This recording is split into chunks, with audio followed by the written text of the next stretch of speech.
also do direct people a little bit more towards rentals now. One of the first things it suggests you do is rent a set. So Yo, what up, everybody? Towards there being a rental system Just in the game. watching the town hall. We have also been adding more academy panels to the site for people that may have questions about how to use stuff. It's not quite a tutorial, but at least there's more information up there about how to do different things. Yeah, that's a good point. I mean, there are a lot of other ways we can also expose people to things and teach them about them than just the campaign mode. But that's the details of exactly what's going to be in the story are still TBD. Question, I guess, from Joffrey Jones that Bolts has posted here. How much have we paid Blaze and what advertising has he done? I'm not going to comment on the exact amount that we are paying Blaze. I will comment on that. I think it's he has been very reasonable on his ask, and he's also taking 25% of his pay in FPS tokens. So he is super committed to this ecosystem. All right, so I'm about 5 minutes nearly as good behind, but I got on 1.5 speed, so we'll just listen along. FPS tokens outside of our community. What's up? And he's been doing a ton of stuff on X in particular. I believe I don't have a whole list. I was hoping he'd be able to be on. We're listening. He should be able to join the call next time, and I'll put a pin in that question, and I prefer that you ask him. I think he'd do a lot better job telling you about all the cool stuff he has done and all the cool stuff he is planning to do himself. And I'll also mention that we've been working with 2 consultants that have very significant Web3 game marketing experience. So Blaze is basically going to be the lead on implementing their suggestions for our marketing and promotional campaign.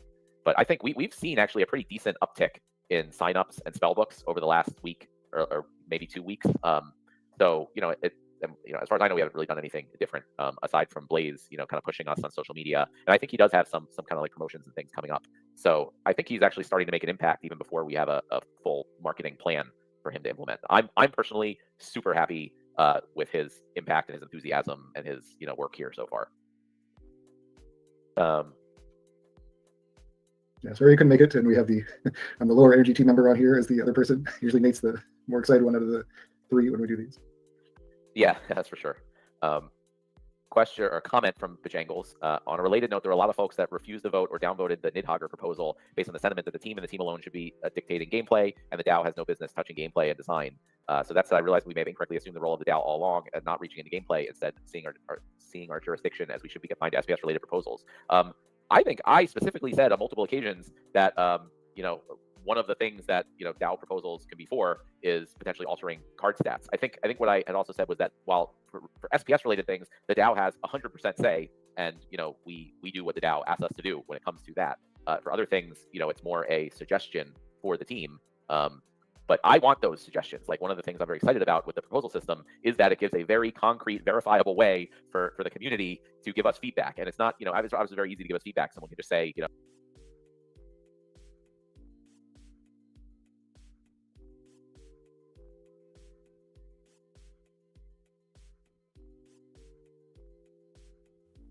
Oh, oops, I'm on mute. What's up, Tails? Pause it. What's up, Aftersound? Not much, man. What are you thinking so far?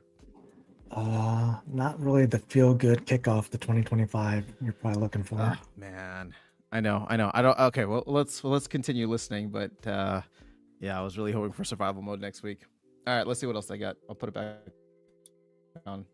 I think this thing, or I want to do this thing, but that it's hard for us to tell. Is that really something that a lot of the community wants? There's probably a whole bunch of people that want to do the opposite thing, that maybe just aren't on Discord as much or that talk as much. So it's like really hard to gauge how important a certain thing is just when some or a few people talk about it, right? So the proposal system is a stake weighted way to really prove the community sentiment on a certain topic. So if certain people feel that the team should be the ones doing the stats and ignore everything else, I guess that's their opinion, and they can vote how they want. Yeah, I liked the Nidhogger proposal. I mean, I'm not talking about the proposal, the details of the proposal, but the fact that it was the first proposal that proposes changing the stats on a card, I hope that would open up that to happen more often, and we'd see more proposals that for things that the community hopefully is behind. And it's like a way we can say, like, oh, we know 100% the community has spoken, they want this. We don't have to worry like, oh, we're just listening to a few people that are loud and other people might disagree with them. As far as the specific proposal, I haven't talked to the people individually that voted either way on the proposal. But I think some of the feedback I did see here and there was that there might have been too many changes, that some people didn't like that many changes. Possibly it might make sense to do a proposal with smaller changes. I don't know. But I'd say don't give up. it's a difficult thing. It's brand new. I don't exactly know what the best way to handle everything is, or exactly who should be in charge of what. But I really would like to encourage everyone to use the proposal system more as a way. It makes our job easier because we don't have to guess. And when people get all kinds of angry at us for different changes we make, it makes it a lot easier for us if we can say, look, the overwhelming majority of the SPS stakeholders that make this game what it is want this. So we're clearly listening to the community with making that change or not making a change, whatever the proposal may be. So yeah, Harry, feel free to jump in if you had anything on that. But I know there was some concern, especially from Royal, about the community voting in stat changes so far after a card has been released. I can understand if a card is particularly overpowered, wanting to maybe nerf it so the meta isn't ruled by a single card or a couple cards, but I do appreciate that the Lorcus, what's up? I'm going to pause it for a second to say hey. Howdy. the community does have the ability to give their feedback, or the SPS stakeholders can give their. Pause. There we go. You doing good, man? Yeah, doing all right. Just grabbing a beverage. Sorry, I'm late. No, don't worry about it. This is probably going to run for a little bit longer. Guys, so we have a tournament starting in about 20 minutes. You'll be able to check in about 5, so just want to put that out there. And yeah, we'll just continue listening. I'm about less than 5 minutes behind, but I got it on 1.5 speed. This is what I'm used to hearing it at, so I'll go back on mute. Their input. That is kind of Matt's vision about how things with the game should be run, is that the community has a lot of direct stake-weighted input on how they want the game to work. But yeah, I will keep my personal opinions about Nidhogger and Tofu to myself, and we can move on to the next question. yeah, I mean, it ties into the next question, which is from Extreme Player 63, which is, could I talk about my ultimate vision for Splinterlands 5 to 10 years from now? What's changed or not, and what's my dream vision? So I think really the vision is, like, as much as possible, have a completely community-owned game, right? A community-owned and operated game. Have it be, completely decentralized. And it is scary. So you mentioned, Royal Eagle was concerned about these. Lots of people, everyone's got concerns about this stuff, right? It's a new thing. I don't think it's been done before, at least this way. Not that I'm aware of.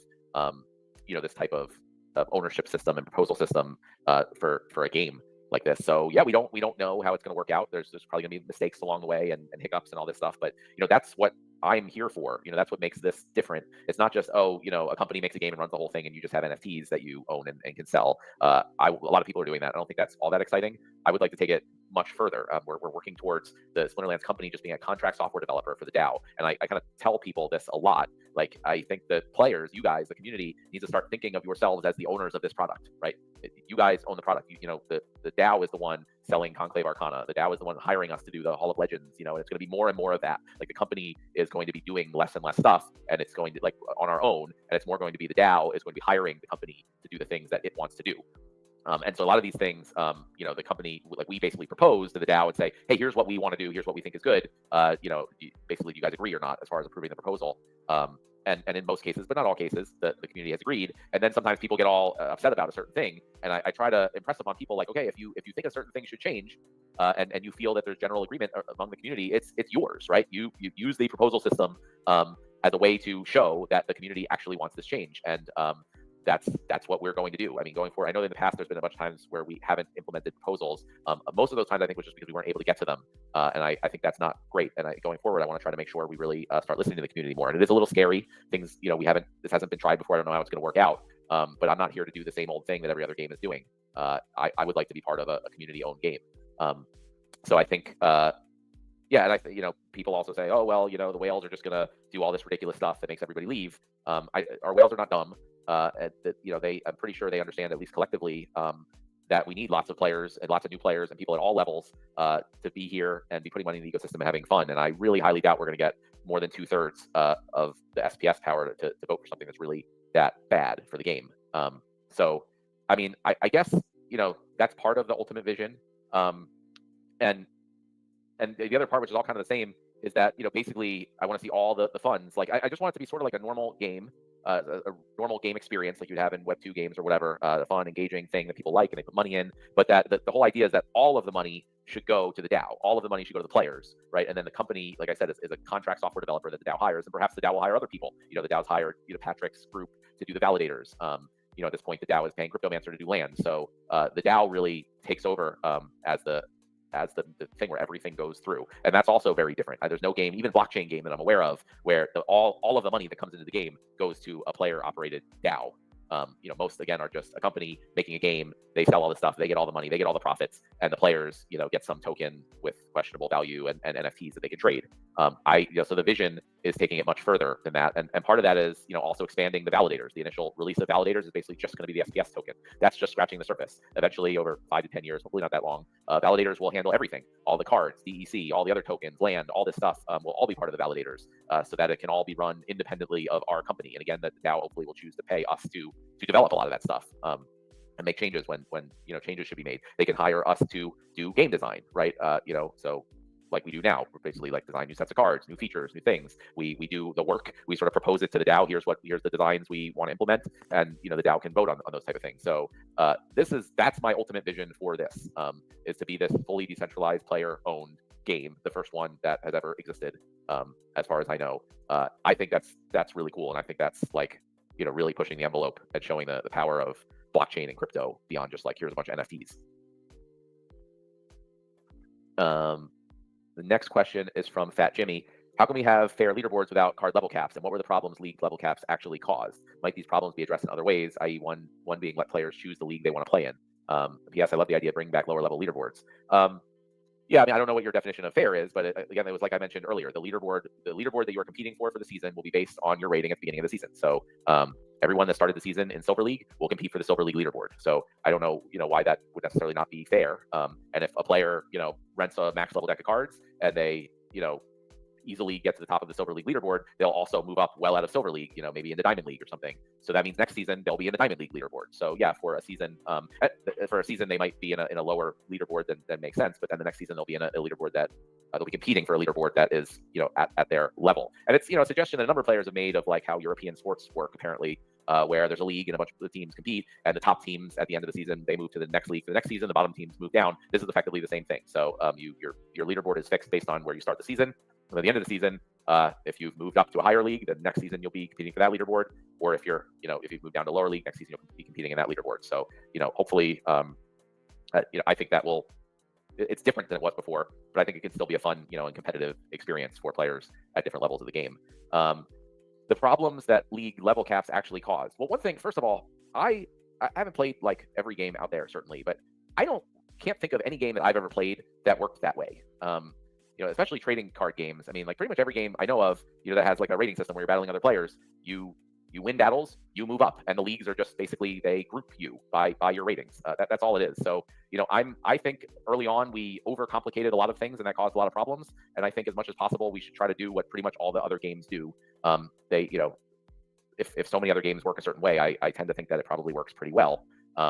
And so we don't differentiate ourselves on how our leagues work. We differentiate ourselves on, ownership and player control and all that stuff that I was just talking about with Division. So, some of the things that the problems that the league level caps caused, well, for one thing, it just allowed people to sort of stay in a lower league, even though they had all the max cards for that league. And it was, for like regular players just moving up the leagues, it got very hard to move up because you kind of got stomped on by all these players that really should have been in other leagues, because you were matched up against players in the league. So instead of some people like moving from say silver to gold or whatever, as they should have, they chose to stay in silver, and they got matched up against other silver players, which made it difficult. And I've heard from an experience, or people that I know experienced that being difficult. And another thing is, once you got a card to the max level for that league, then you might end up earning or getting more of that card, and then you can't use it. And I always thought that was weird. Or you're just, once you have the card at max level for that league, you just have no reason to ever improve the card or level it up. I didn't think any of that was good. I thought the system was convoluted and should not have been put into place at all in the first place. So, those are some of the problems I thought that the league level caps caused. And I just thought it was a strange, weird, unusual experience for no reason.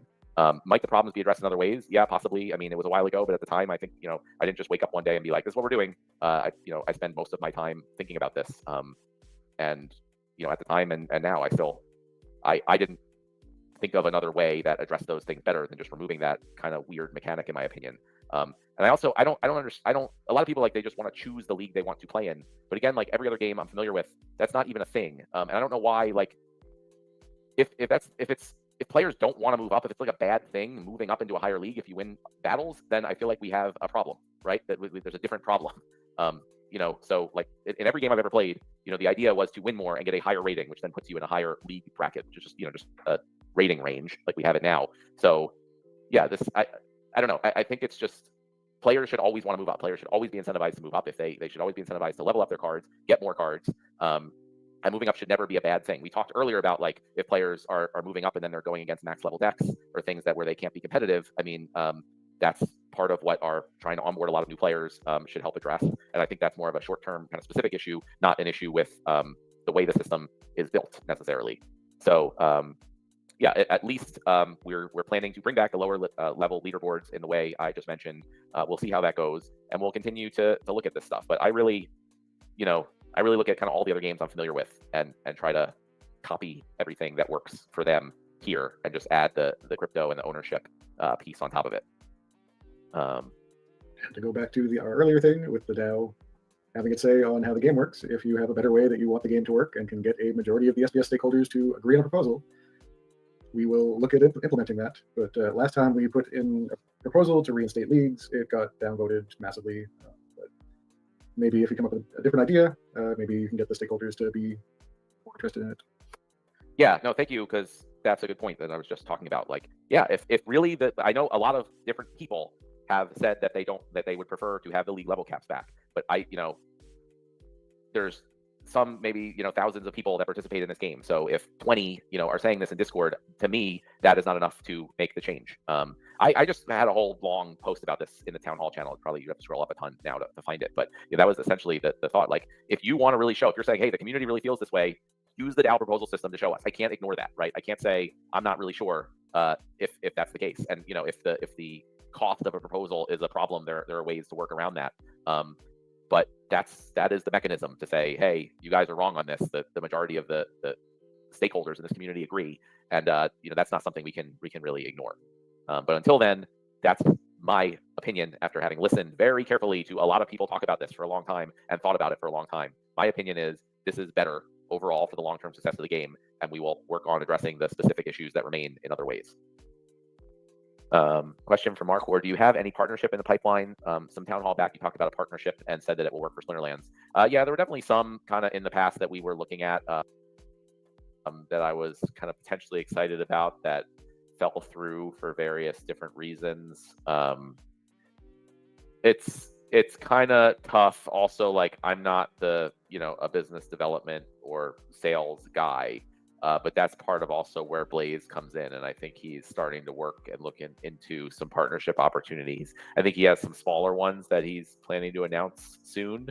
But I think that may be part of the marketing strategy, I would hope, that we're going to have. The two guys, the consultants that I mentioned that we're working with, they have a lot of connections in the space, and they are sales and business development guys. So I think partnerships have been some of the most successful things that we've done in the past as far as getting new people in.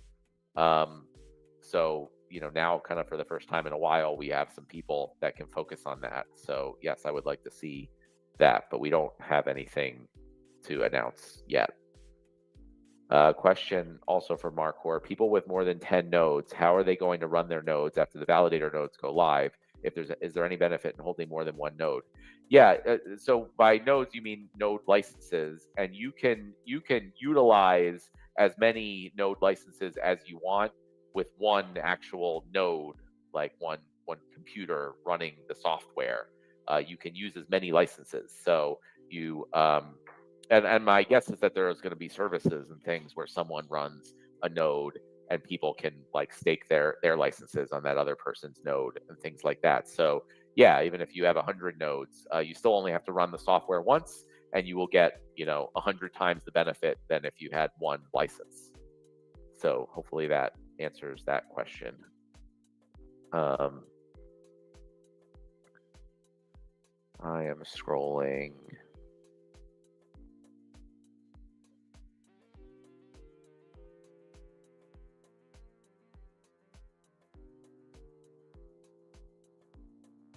The next thing I see is a comment from Maury No Giant. I understand that you want the community to make many decisions in and for the game, but one of those decisions could be that the community does not want to be allowed to vote on card stats. Yeah, well, that's fine. And if the community doesn't want to be allowed to vote on card stats, I would suggest that someone publish a DAO proposal where the community can vote to not allow them to vote on card stats, right? So yeah, I don't plan to sit here and say the community can or cannot do anything. I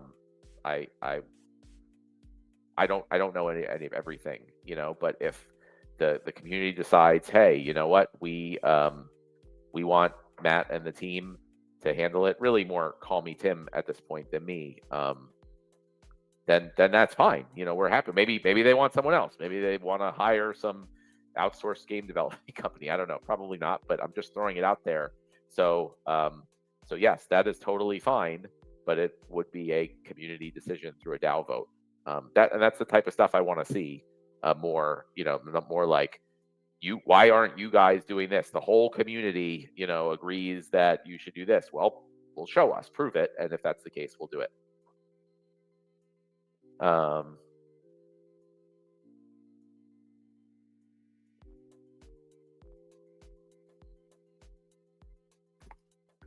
Paul TRX is a question down a bit under the, right around there.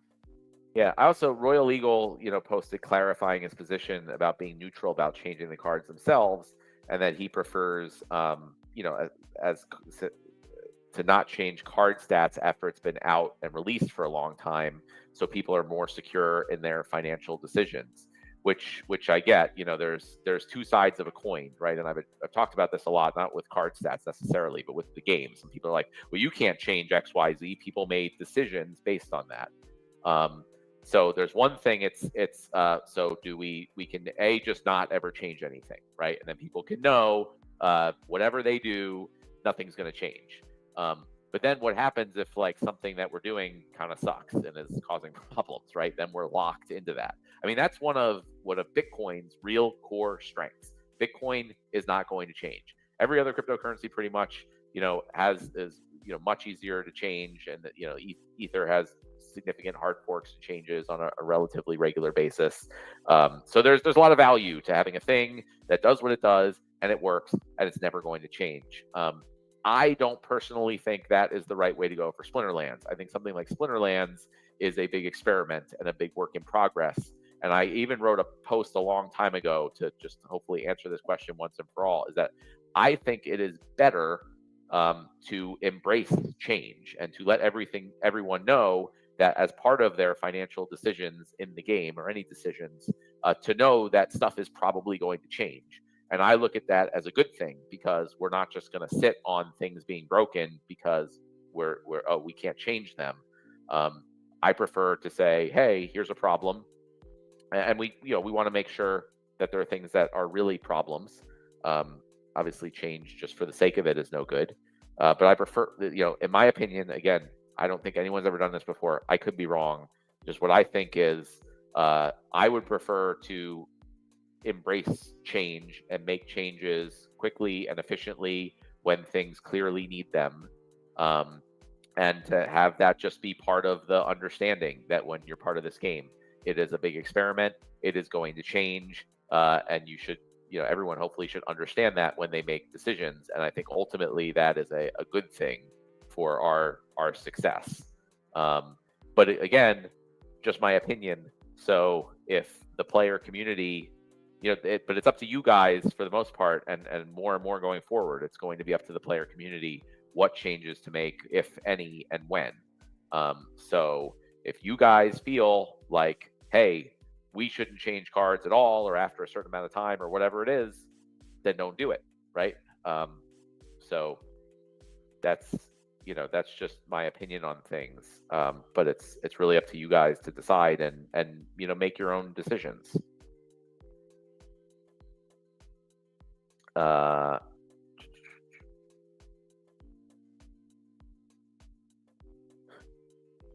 saw a comment about, if the DAO gets rich enough, we can buy an island and form our own nation.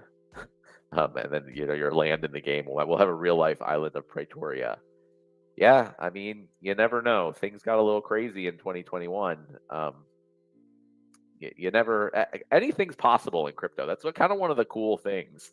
There's like, with the stock market, you can't be like, oh, it's going to go up 100x in the next decade. It's like extremely unlikely. But like with crypto, very few things are completely off the table. So hey, maybe we will have real life Praetoria. All right, you know what? It's been a while. We've been doing questions. I think everyone's had a pretty good amount of time. And I think, because all the clowns in Investee's bedroom, we're getting a little tired. So, if you guys don't mind, Ron, maybe we'll give 2 more minutes at 8:30 Eastern if you want to put up the end of the questions thing. So get your final questions, and now I'll keep talking for as long as it takes to get through whatever we have left. And then we'll call it a day for this one. And I'll just remind everyone once again. Hey if guys, you did get your tournament starts question in in now, 2 or you're minutes. listening If to you this have later not checked and in, you have a make question, sure you check in. post it in the town hall channel in Discord, and the team will And get if you're back not to signed you up, you can do that as soon as too, we and can. then check in. I've been trying. I set a reminder on my phone every few days to go check the town hall questions and respond to them. So hopefully, I've been doing better at getting to them. But it's been a good way to allow people to get questions asked and answered without having to actually be on the live call. The next one from Paul TRX. But the caveat for leaderboards is we get reset each season. Won't that cause them to get reset back to the same league again?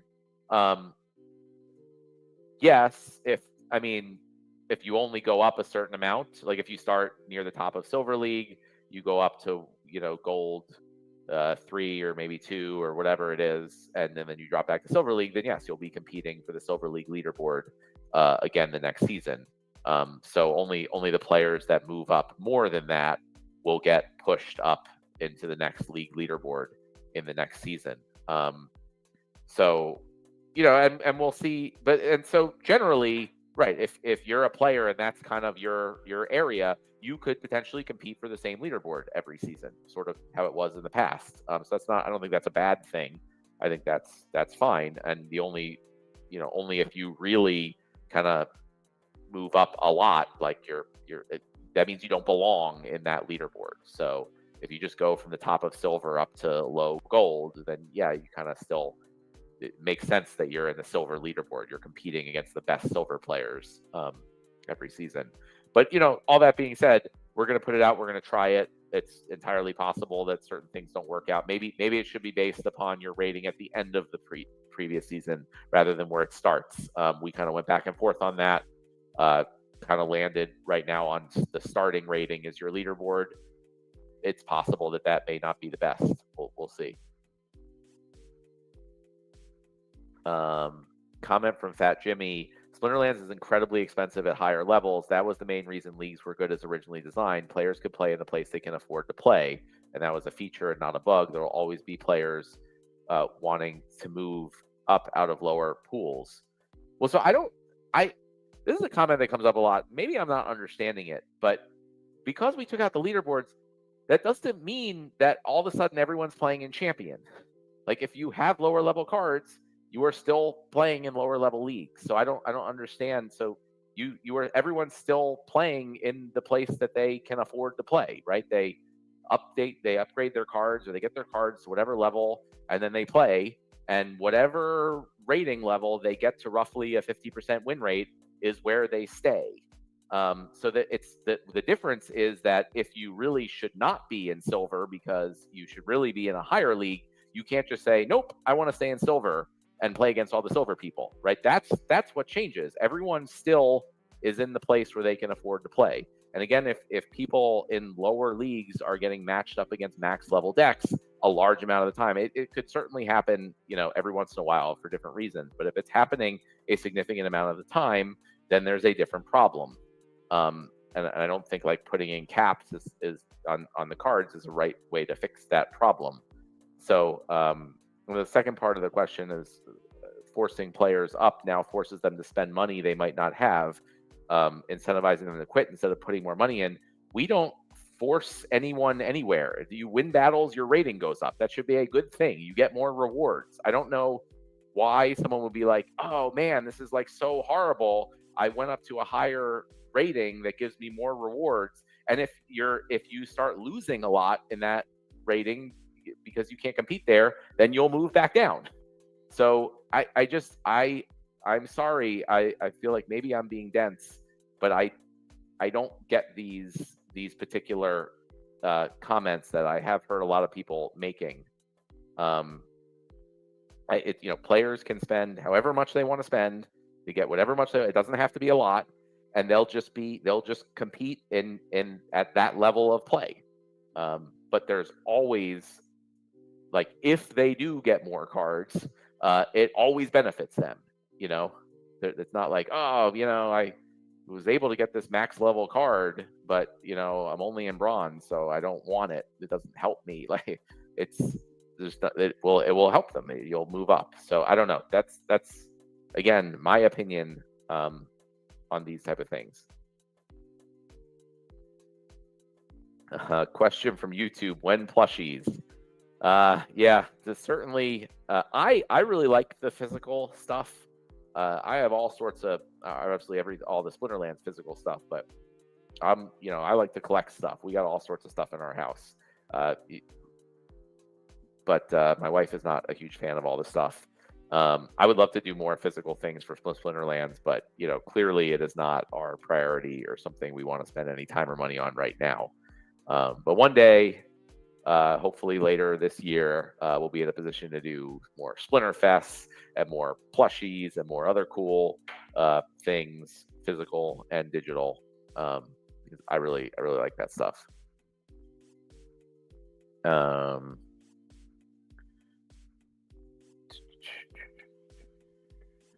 Question: at what Bitcoin price will you feel comfy? I don't know if that's a question for me personally feeling comfy or the company. I'll take it as the company. So the company does own Bitcoin. So Bitcoin price going up is helpful for us. But I don't think it's really just specifically Bitcoin. I think it's just the crypto market in general. And it typically seems to go in cycles, and those cycles are typically led by Bitcoin. So if the Bitcoin price goes up a lot, typically some amount of people that have Bitcoin sell it or start putting it into other things, one of which will likely be Splinterlands. So I don't know if I have a particular price where it's like, okay, now everything's awesome and we can hire a bunch of people and do Splinterfest and plushies. But we're certainly not there yet. I think as far as Bitcoin bull runs go, this is the very, very beginning. Typically if past bull runs are any guide, and I, for a lot of reasons, think this one could be even much bigger, just considering what's going on in the world, and especially the US. Not even having gone 2x from the previous cycle high is like not even really getting started. So typically these things happen later in the year, in the 4-year cycle. So 2021, things really picked up towards the end of the year. It's, 2025 is 4 years later. So we'll see how things look in the second half of this year. I don't have a specific number though. Banana says 69 million. I can confidently say that if Bitcoin goes to 69 million, we'll be in pretty good shape. Heck, with one Bitcoin, I could more than fund the company for quite a while at that price.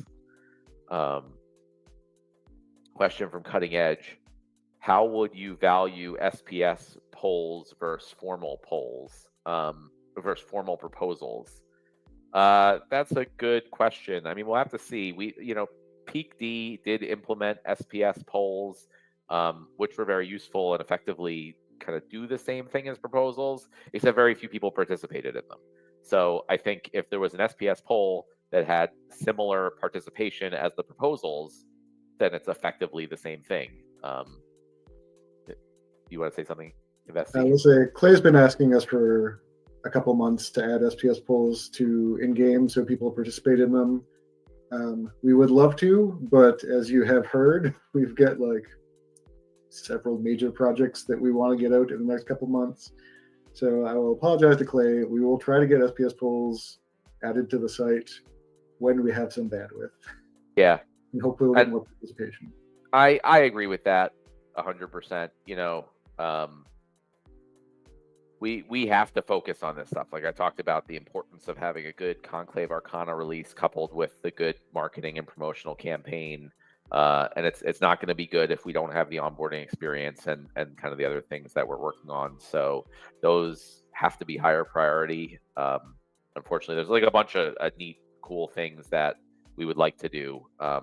And, you know, a lot of times some of our developers just you know, get something in their head and just go off and do it in their spare time. And I love to see that happen. So maybe SPS polls will happen. But in the meantime, I guess there's two differences between SPS polls and the formal proposals. The formal proposals, one is they wouldn't, I assume, have a cost, or maybe it's just something that only Claiborne can do. I don't know if we want everyone just being able to throw up polls left and right. And I guess the second is they probably allow more options. But in the meantime, you know, I think we can use the formal proposal system a bit more as a way to get player feedback. And again, we can work around the cost issue in different ways. So, you know, we have something that allows this stake weighted feedback to happen until we're able to implement SPS polls in the game, so they get more traction. It looks like we have hit the end of questions. Thank you, Ron, for putting that in and for setting up all this. You know, for those of you who don't know, Rondon is behind the scenes making all this happen. I have no idea how to set up all this stuff and the streaming on the different channels and whatnot, but he does, and he's really good at it. He does all the cool little effects with us, our heads and the cards there, and you know, when other people are on and it switches the creative update and all that stuff. You know, just want to give a shout out to Ron there for his stuff behind the scenes.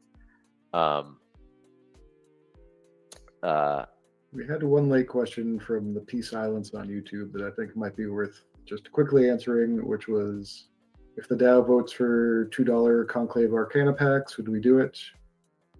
The DAO is the one. You guys are doing Conclave Arcana. You guys are hiring us to do it. We are your employees. If the DAO says we pretty much anything, we will do it. So yes, 100%. Now, if it's something ridiculous, I will vote against it, and I will try to encourage others to vote against it, and I will try to convince them of how ridiculous it is. I don't think a change to the pack price is all that ridiculous. I personally don't really agree. I also generally don't participate in the proposals, you know, unless it's something I feel strongly about. But 100%, if 66+% of the stakeholders or the stake weighted SPS holders vote for something like that, it's not even a question, because you guys are hiring us to do it. It's like hiring a company to build something for you, and you tell them what you want to build, and they say, nope, we're doing it a different way. You should fire us if that's the case. Since we took, I see there's one late question from Bojangles also. So since we took a different late question, I'll take his also. So it's, can we reconsider the SPS proposals when they get approved? The company does it versus gameplay proposals, including card balancing. It's a suggestion. For number 2, for example, if 60% of people agree with the Nidhogger proposal, and if that's feedback to the team, then maybe the team should still make the changes. Yeah, I mean, I would say currently the proposal system is set up that, you know, you need 2/3 to do it. I would be a little hesitant to just say it was close, so we're going to do it. I'm trying to put this more on the proposal system. So in that case, I would say if the community should make a proposal that says maybe for card balancing or for certain changes, you need a smaller threshold for it to happen. So I know this is how it happened in the past, but I'm trying to, in fact, learn from our mistakes or do things better.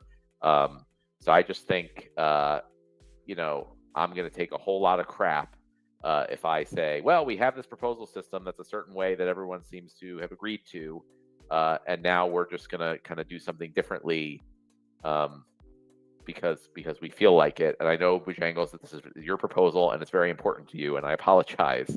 I would say talk with the people that disagree with it, and potentially try again and see if we can get to the amount. And as far as gameplay proposals and card balancing being a suggestion, really, I'm trying to move this to not a suggestion. Like, if 66+% of the votes go that way, like, we're gonna do it. So, I'm going more to the path of putting more to the community and not just having it be a suggestion box, but having it be like a, this is what the players want. It's the players' game. We got to do this. Okay. I don't see any more late questions, so we're gonna stop it there. Yeah, I'll say there's been a lot of differing opinions, I will say, and a lot of people expressing those opinions, which is great. I highly encourage everyone to just try to express those opinions as respectfully as possible. I felt like some of the times they've been getting into personal attack territory, and that just isn't good for my health and stress levels. It just doesn't help anyone. So, just because myself or the team disagrees with you, it doesn't mean that we are not listening. And I'm open to continuing to have the conversations. Just because, maybe you asked a question, we answered that we disagree with something, can continue to try to convince us. Maybe it will work, maybe it won't. But the number one way to get something to happen, and I highly encourage people to start looking at the proposal system. So if it's like, you guys think something, we disagree, and you really feel like, nope, the community really feels this way, you now have a way to definitively prove it to us, and we cannot ignore that. And I don't intend to ignore that. So, I highly encourage people to take ownership, take responsibility, and don't just, yell at me or the team about different things. Buy more SPS, stake your claim, convince all the other stakeholders what you want, and then you can make it happen. But aside from that, I think we have an actual really good plan for a really good, engaging onboarding experience that can also turn into a fun, engaging experience for everybody else in the game, and something we've been kind of talking about and wanting to have for years and years in the campaign mode. It's happening. We're starting work on it. We have really experienced marketing people that I've mentioned that are working on, putting together a comprehensive plan of how we go out and get a ton of people in here, and not only just get them in the door, but have them have a great experience and stick around and become players. This is all leading up to the next set launch, which we're obviously timing together on purpose. So again, a pretty exciting stuff that's coming up in the next few months. Things that we've never done before. And I think is clearly the best way to take this thing to a whole new level. Like I said, if we could even get a few hundred new, serious active players putting money in this ecosystem, that can make a big difference. And then that stuff sort of sets off a cycle where if things start going well, it gets more people excited, people see it, token prices go up, etc., and then more people come, and it can kind of snowball. So that's exactly what we're trying to do.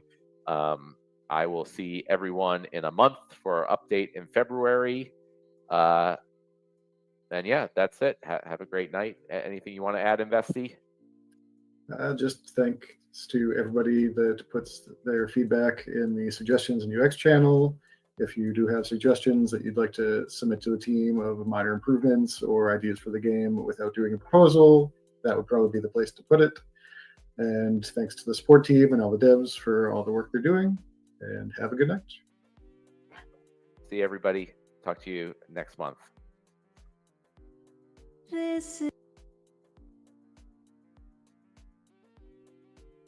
All right. And we are done with the first town hall of 2025. Lorcas Tales, how you guys doing, man? Doing okay. I'm having a beer. Been a nice day. Nice. Got your beverage of choice. Everybody's chilling. I won the first round of my battle, so actually let me go ahead and I'll bring that up on screen.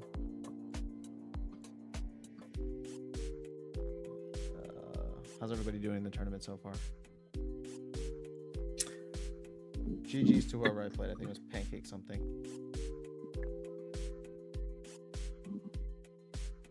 Pancake pie. Well, that sounds delicious, actually. All right. So, initial thoughts. Do we want to go there? Sure. It's been a lot.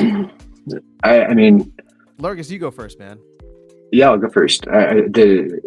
I think if he's serious about listening to the community, that we can make a good argument about market elasticity. I think we were there last time, and we just need to actually sell it to people. So can you go into that a little bit more? Yeah.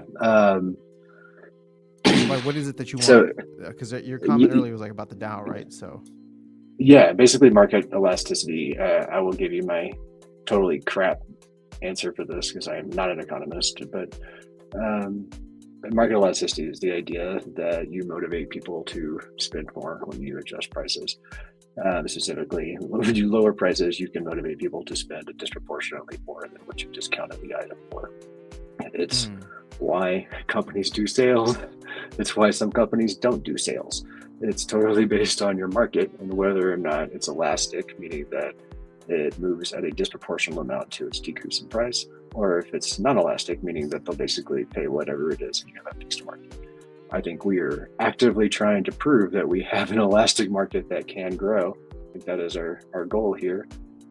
So by lowering the price, you can motivate different buying habits. You can encourage people to purchase more or bring in people that did not like the price point before and feel more comfortable with the lower one. We're going to come up with some math examples of how that might work, but it's not hard to imagine. If you lower the price by 10%, but you get 20% more sales, you not only drive revenue, it means there's more diversity in decks, there's more people playing, it's generally better. There is a breakpoint in this, so it is something that needs to be discovered what the elasticity of your market is. But I think we've clearly shown that we have market elasticity. Is something is affordable, tons of people participate, and when something's not, they don't. That's hallmarks of an elastic market, from my understanding. So if there's an economist out there that wants to fix how crappy that explanation was, that'd be awesome. But that's my understanding of it. No, that was good. What about you, Tails? Because I want to respond to that, but Tails, if you want to give any initial thoughts. Yeah, I mean, what's the NFL meme? They are who we thought they were. I mean, that's kind of where we're at, right? So, I mean, we know who the team is. Don't expect, something to change since it's 2025. I mean, we've been here. Well, the game's been here for almost 7 years now, so you kind of know what to expect. Did you do a deep cut with that Arizona Cardinals coach? We are who we thought they were. They are. Yes, sir. Nice. I remember that game. That was awesome. I think the one thing that I would say sounds different to me in 2025 is that it sounds like Matt is interested in listening to the DAO votes, and that hasn't always been clear to me before. So I would say that sounds different about 2025. We'll see. To your point, that I was surprised where he said if the DAO votes on a card stat change, they will do it. Like not even we'll consider it. Yeah, it's like it's 66%. I said it was ridiculous, but I guess what he also said was that he didn't think the community would vote, 60% of the community would vote for something detrimental. So I feel like he kind of carved out space there. If it was ridiculous, he was still overruled. No, true. Well, and the thing is, Jangles, I don't know if you're still here in the chat. I saw you going heavy on that with that follow-up question, trying to get him to consider it. I mean, I don't know if you can find 6% somewhere, 7% somewhere in the SPS stakeholder base, but Yeah, I don't know, man. It's that was interesting. And also, I'm thinking now about the pre-sale, right? Because there's a benefit of buying in the pre-sale, which they give you these cards. But like, what if the pre-sale wasn't so much like, hey, you can get, these cool exclusive promo cards, which that's fine, you still can. But what if we expanded it so there were more packs available, but then you drop the price to $3 a pack or something like that? So if there's actually an incentive to buy early, so not only are you getting the cards for slightly cheaper by participating, but you also get all the other benefits that come with it. I don't know. That was like where my mind went when you were talking about like market elasticity, and it's just like, okay, so you reduce it by 25%, but what if we double the size of the pre-sale? My cat's doing something over there. No, it's an interesting point that we should probably figure out how elastic our market actually is and try to understand what the right price is. I feel like it's an important thing to get right. Like, we've lost players that would still be buying cards because we didn't fully understand our market. So it's important to me to try to figure that out. I'm just probably not the guy to figure it out. Yeah, well, there's going to have to be a little bit more digging into this. I don't know if there's something going on with the tournament right now, because like I didn't even know that I had a battle with Liberty guy. It just blanked out, and now it's just taking forever. It sounds like Tails is having issues starting his matches too. But People's Guild here says, Tofu and his 40 million voted no, because DAO shouldn't touch gameplay despite wanting Nidhogger to be changed. So wait, I Tofu actually voted the wanted same thing. Nidhogger So to be just to changed? be fair, like, I think Nidhogger is bad, but I also voted down because I don't like the idea of the DAO doing it. So I don't want to did the same thing. question. I don't want to question Brave Tofu, but my guess is he also probably voted no because he doesn't want his summoner nerfed retroactively either. Because I think that would be on the table as well. So, but that's just a guess. It is a slippery slope. Yeah, once you start. Yeah, the one about Olivia though is interesting because it's not nerfing her, it's nerfing the ability. I didn't see that one, but I have I'm sure she won't be the last card that has Mimic on it. I don't have an issue with changing cards. With reward cards, actually does not feel like a crazy place to change things if they're broken.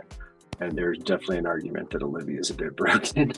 That's people a huge can be too, buying. Yeah, you're right. People could be buying them because nobody they aren't paid buying for it. Yeah.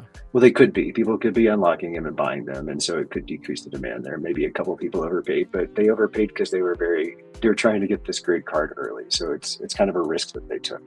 I feel like that's a different place than changing promo cards. That's just different to me. Maybe that's stupid too, but that's kind of how I feel about it, I think. No, I agree with you for actually the same reasons. It's just the simple fact that it was available or is available to anybody to just go and get for free because you can earn it, right? Nidhogger, you have to go and buy that thing or get gifted packs from somewhere. That's like there's a value associated with that people pay or receive. All right, looks like the battle's working now, so let me give it a shot.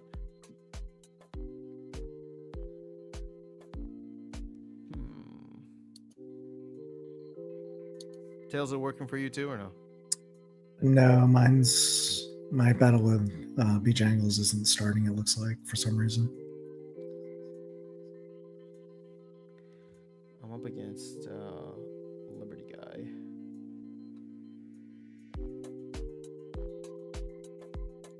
I don't know. Let's try this. This looks interesting. I love it when you let us watch us pick, although I'm pretty sure it's not fair to you. I'm not very good. If somebody wants to cheat off of me, I guess they can. It's not going to be the biggest. Although I think I'm putting together a competent enough team. We'll see.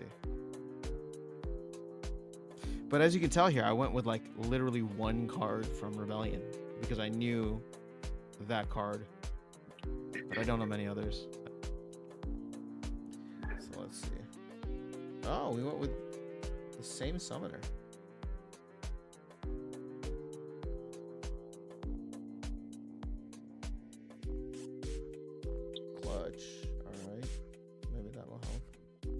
His weapons training is kind of brutal on you right now. Yeah, but I think it's gonna come in handy for me. I think so too. Your reflection is working out for you. Yeah, they're all killing themselves on the back.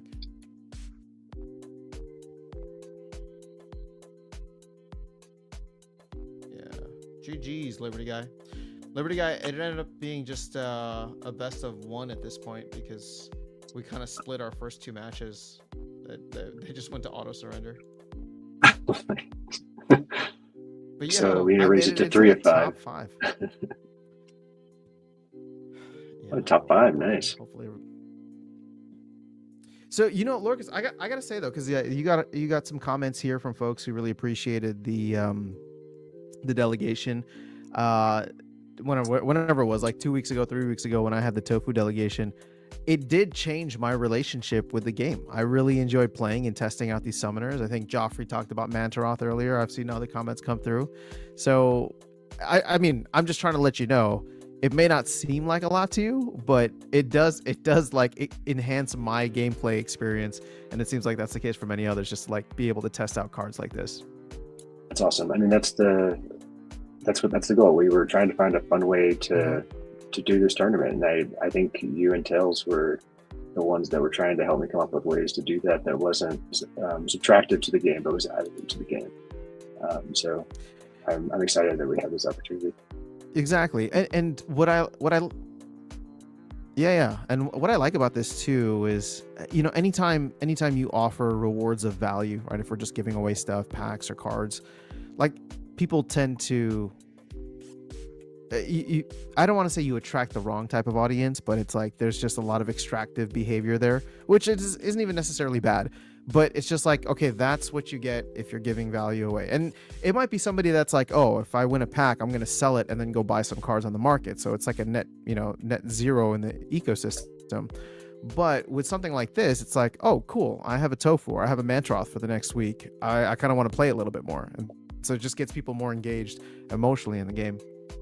And hopefully it helps boost earnings a little bit, which is right, great. so Like you're MA playing saying more, next earn week, some more. Yeah.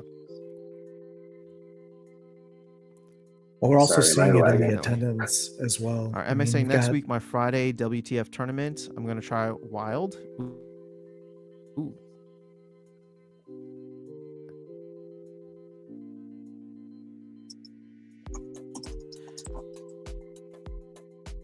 There's probably got to be a delay here, right?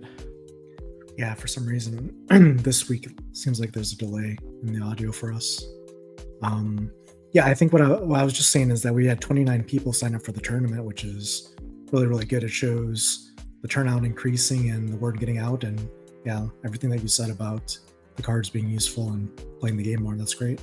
So appreciate that, Lorcas. Sorry, my internet sucks. I think I'm lagging. Sorry, guys.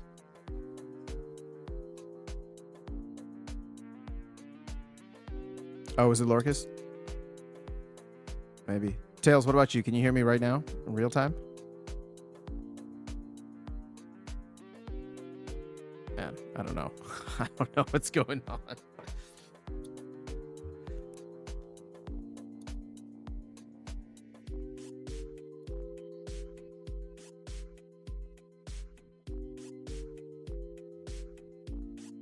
All right. Dragon says he hears me fine. Now nobody's talking, so I guess I'll just continue to talk for a bit. Tails, Lorcas, whenever you pop back in. I feel like I can hear you just fine. I think you're hearing me delayed, so I'm assuming my internet is bad. I am in the mountains, so that happens. Gotcha. Well, it sounds like it might be caught up now because you kind of responded quickly to that. But yeah, earlier was a little bit more noticeable. Power's on, so we're winning. Okay. There you go. All right. Let me while we're waiting for the internet to catch up, I'll go ahead and catch up on the chat here. So the Banana says someone in the tavern is asking about your song. Oh, cool. I'll go check that out. Banana says, do you know if the last song that plays at the end of the town hall? Last one on the line, we are the Rift Watchers. No, it's not available anywhere. I really wanted them to release it, but they did not. So it's just available there. So Luke says, what's nice in a few seasons, my Rebellion comments will be maxed. Yep. I'm almost there too. I think I'm at like 96% myself. Canada's in the house. Crypto OMZ. We're talking about the reward cards there. Appeared. Yeah. They're soulbound reward cards. I think they're almost maxed. Yeah, I think mine are level 9 now, most of them. So it's getting close. Oh, B Jangles got kicked from the tournament. Damn, how do you get kicked? Yeah, I'm pretty sorry. sure. When I say that mine are at level 9, I just realized that that's a stupid statement. Mine are maxed. My gold foils are at level 9. We're trying to max the gold foils and reward cards. Ah, okay. I realized that I had said something very dumb, and it was very There you easy go. to see that reward cards are maxed, but it's gold foil. Well, go for it. I mean, it's the same thing, isn't it? They still go to level 10, don't they? Or are you? They saying that do. they're It not just maxed? takes longer. I already have my maxed regular foils, but now we're just pushing for the gold foils. Because he does the gold foil brawls for us on Morgus. So the reward cards being gold foil is very helpful. Oh, gotcha. Okay. Damn, I don't even know. Gave my favorite rule set here.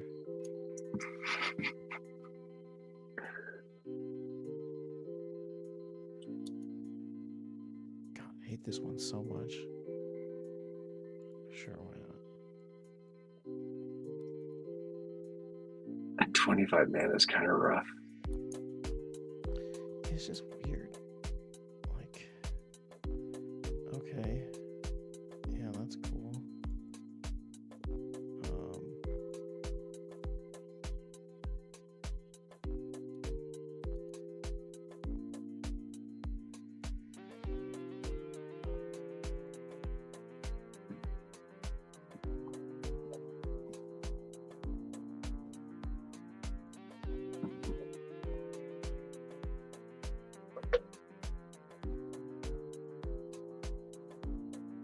I was just seeing in the chat that Luke was saying he's a renter. I'm hoping you're in the tournament, Luke, because this is one of the times you get to play with all the cards without paying for them. Mm-hmm. All right, let's see if I can make something happen here.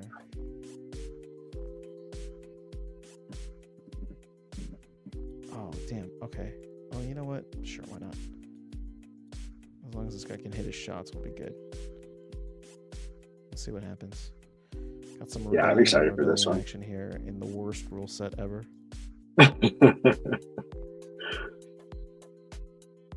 Ouch. Ouch. Jeez. Oh no, he got nerfed because he went so slow. God, I hate this rule set so much. Alright, sorry, we're not gonna watch the rest of that. But did I make top 10? Oh, I think I made top 10. Because we're in the round of 8 now, right? That sounds right. I can go Something look like at the that. tournament. All right, let's see. Let's have some fun with this. Oh, yeah, let's do that. And let's do... Where is she? There she is. I haven't played with this at all today.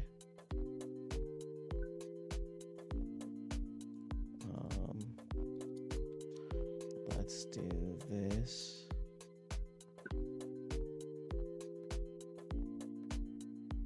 Yeah, you know what? He's cool. And then let's get a little more action in.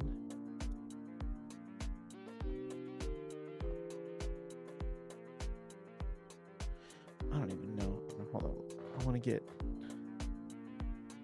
him in for sure.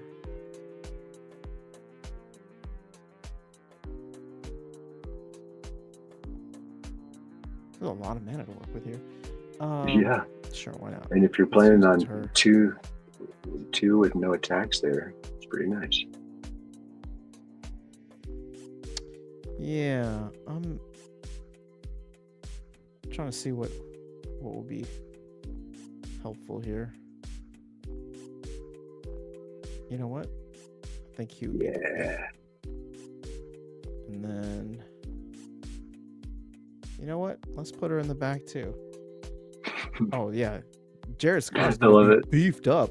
Wait, actually, Heloise is gonna be beefed up too. This is perfect. All right, hold on, Yeah. I'm gonna put her all the way. I'll put her right there. She's gonna make everybody tired. Yeah. All right. Hopefully not Jared first, but I guess we'll see. Oh, damn it! They went with the same freaking thing.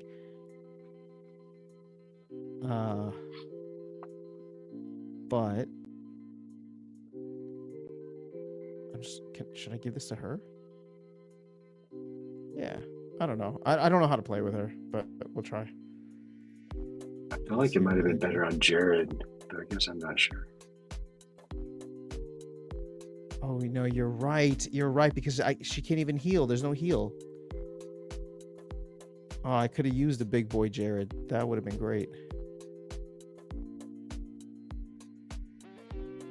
Oh, I didn't realize this fool. Yeah, had... you got Barra taking the damage first, which means you're better off with that scavenge now. Like that works better. Yeah, I You're guess not you're right. immediately dying. Because they did the same thing. That's funny.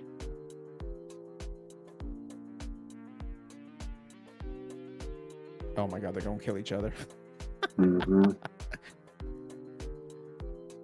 But I think I have more magic spam when it's all said and done. Yeah. Wait, how do they heal? Here. Oh no, never mind. Never mind. Okay. Okay, so hopefully he's tired now. Okay, they got 2 of them that are tired. Yep. They're all tired So now. everybody on the team's gonna be tired. So that's it. That's it for her. Spider back. Yes. Yeah. I only got 1 tired person, and I still got her. Scavenge isn't looking so bad now. No, that ended up working out. It's funny. We kind of had the same Well similar done. strategy. Thank you. Really happy about that. GG's Pizza Man. Oh, we got 1 more. Ooh, if I can make it into top 4, that'd be first of its kind. First time that's ever happened. All right, let's see. Ooh, I want to have some fun.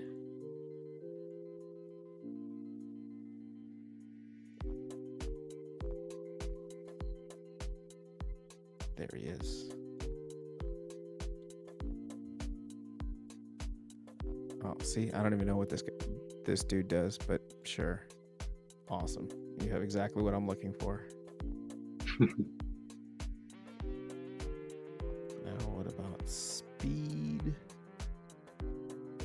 Oh, what? That's lame. All right, let's throw you up front.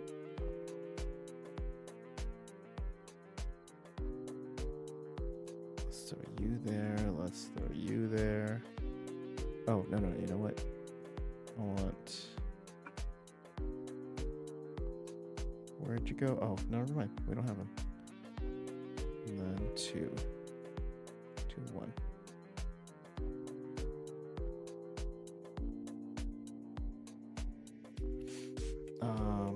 Shit. Let's just go with you. Why not? It's gonna be a sneak party.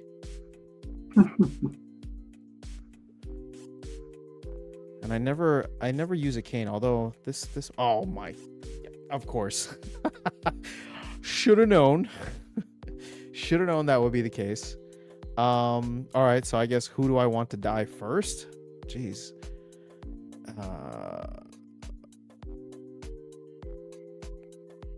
Damn, this sucks. Yeah, I think you put it there. Because you just On want him, to right? get rid of their resurrections, yeah. You want to get rid of as many resurrections as Oh, possible. Yeah. He's got to execute. Well, man. okay, so yeah, hold on. So let's do him All right. because I don't want to get him lose. down. Okay, I don't know what I just did. I panicked at the last second, but that's Alright, going to be 3 let's and see. 6. Oh wait, 3 and 6 is perfect because she's at 9 now. Oh no, never mind. Oh god. Oh, he killed himself. How lame is that? Oh, they all killed themselves. Jesus. Okay. This is just Not awful. helping. Yeah. No, not at all. Ooh. Oh, and you just revealed yourself. Well done. And Heloise Yeah, really I just got a team up. is hurting right now. Punk ass bitches. All right, sorry. That's just terribly played. Of course, I mean, of course, you still have to play Tofu at 23 mana, right? All right, well, Yeah. right now I'm in fifth. Tofu and Heloise at 23 man. Oh man. Well, GG's Pizza Man. You better win the whole thing now. Oh yeah, who's still in? So Pizza Man and MA1T, and then IWLWA and Dark Bakshi. Cool. Awesome. All right. Let me catch up on the chat a little bit, and then we can talk a little bit more about stuffs. Are you here, Lorcus? Now People's Guild saying I'm too poor to own cards myself. I'm a poor little renter. There's nothing wrong with renting. I don't own cards and yet have 120,000 collection power. Nice flex. Jedi Elf in the Tavern says your song in a war room. Pin Google. Oh, all right, cool. Thanks, Jedi Elf. All right, I'm not in the tournament. No, I always forgot to do them. Stop bothering. All right, do you guys think bot tokens will go up come survival release? Also, the Chaos Agent unlocking ends soon. Well, it depends on if they're going to support it, because it's going to be a completely different thing. Might be a while for them to really get up to speed if the dynamics are going to be completely different. Like, for myself, I'm almost thinking about... Sorry, go ahead. Oh, go ahead and finish, sorry. I was just going to say, like, I almost think just because I don't know how I'll be able to, like, navigate and manage my collection, I might just, like, delegate everything to another account that is going to be in survival mode and play survival mode off of that. Yeah, and my guess is that, you know, Xbot or Archmage or whoever else creates a system for that will probably just create and sell a separate token, is my guess, is what they would do. I don't know if they'll wrap it into their existing tokens because it's a new game mode and they probably want to make money. And they probably haven't been making money for quite some time now. Yeah, they're going to have to monetize it somehow. So either new tokens or changing the percentage that they take or something. So yeah, I'd expect some new monetization there. Yeah, and Bjango, something got messed up in our match because it just skipped our battles there. I don't know what happened there in the tournament.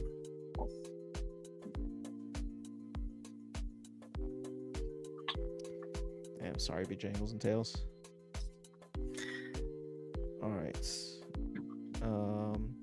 So do you think bot token? Okay, so we answered that. Joffrey said Tails off topic. This is still on topic. Just curious, what's your main and what's your rank in parallel? And you answered him 150 D1 D2. Nice. So Banana says I own enough cards to be a card holder room, but I split them up over 2 accounts. Says, I did not see that. What's the non-answer? Did you see the non-answer Matt gave regarding Blaze? I missed that. What is he? Yeah, what is he referring to?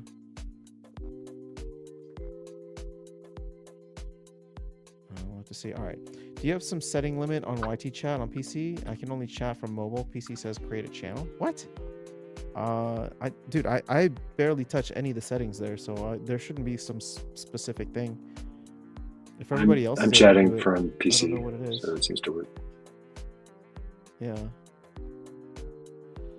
So still waiting for OTG or parallel stream. So Joffrey, I don't know if you heard, but I was talking to Darkest Night recently, and I came to the decision to get an Xbox instead of a PlayStation. It's a little bit cheaper, and then I don't know. There's several benefits because him and Keys both own one. So that'll be at some point soon, so I can get into Off the Grid and get my butt kicked. Luke says, when is the next set approximately coming out? I want to know how much time. Yeah. So you know what was interesting? I had been thinking April is when the set's going to launch and that they were going to run the presale a month earlier. Today, Matt was like, yeah, we'll do the presale in April. And I was like, oh, okay. So the set's not coming until May. Interesting. Okay. I missed that. All right. Yeah. My mind was on April. My mind was on April too, but he said, yeah, we're planning to do the presale in April. And I was like, okay, assuming it's a 30-day presale or a full month like they've done with the past 2 core sets, that would mean that it'd have to come out in May. Like the actual release would be in May, which gives them a little bit more time. But he did also mention that there would be a new mechanic. Did you guys catch that? No. I have to go back and listen because I was like listening on my phone for a bit and then we jumped on here and I swear I heard him say that there was going to be some kind of new mechanic that would actually synergize well with older cards. So I don't know what that means, but it's like it'd be cool if it had a lot of value in Wild too, so people would like buy these cards for Wild, or they would still be Yeah. okay to play in Wild even after they rotated. I think he corrected himself there, though. When he said older cards, I think he referred specifically to Rebellion. So I think what he was saying is a synergy between Conclave Arcana and Rebellion, not necessarily would- like betas that would- or Untamed. It with continuing to push value into Rebellion, which was an undersold set. So that would make sense to me. But there's also an interesting idea, maybe, that people would buy them to play in Wild, because right now, I mean, sure, people would probably buy Tofu and Morcus or something to play in Wild, but there's not a lot of those cards that would necessarily have a ton of value. Well, the thing is, you I don't play in you Wild. can earn so much more in Modern, right? So if you're gonna buy those cards and you get 24 energy a day, I would be maximizing my Modern battles at that point, because they have Yeah, a it limited makes sense time to frame me. there. That's what my scholar does. So presumably he's maximizing that. Yeah, makes sense. All right, so Ben says, Joffrey, what if he doesn't play those games? Why would he stream them? I just haven't played Parallel in a while, but I did stream Parallel for a bit. I did stream once off the grid, maybe once or twice. It's just my computer is just trash. That's why I want to get a console for it. But yes, I have been saying soon for like 6 months. If you guys track my history on this channel, I've been saying that I want to get into other games for like the past 2 years, and I've done a shit job of that. It's all just Splinterlands still. After Sound is who we man. thought he was. Yes. I just lie to you guys every single time. I don't know, man. I'm hoping that getting the Xbox will actually make me feel guilty about spending that much on something, that I'll actually get into just gaming in general. That's cheaper than But, any card that's come out in like the last year. What are you talking about? Very true. Very true. But yes, call me out. I will take the shame, because it's well deserved. All right. So Bananas chatting on PC. All right. So what do you see in round 2 after Sound? Does it show losses? Oh, I don't even know. Let's go check while we're at it. Jangles and Sinister. Oh, dude, look at this. It just gave Tails the win. There's no battles here. Just chose a This is winner. hilarious. Somebody should screenshot this and send it to Investigate or something. It's hard coded into the game. Anytime I play Bjangles, just give me like- the win. Jangles, you it's suffered brutal. literally the worst RNG ever in Splinterlands. It just looked at you and said, "Nah, not today." You tried to change You're a gonna flip the card coin and with give the it to proposal. Better luck next time. We're mad at you. So someone on the Splinterlands team was like, "Nah, he's not changing any stats. He's not gonna do anything today." We're gonna make him quit right now. I mean, there's only 5 devs. You pissed one of them off. I'm sure we could figure it out.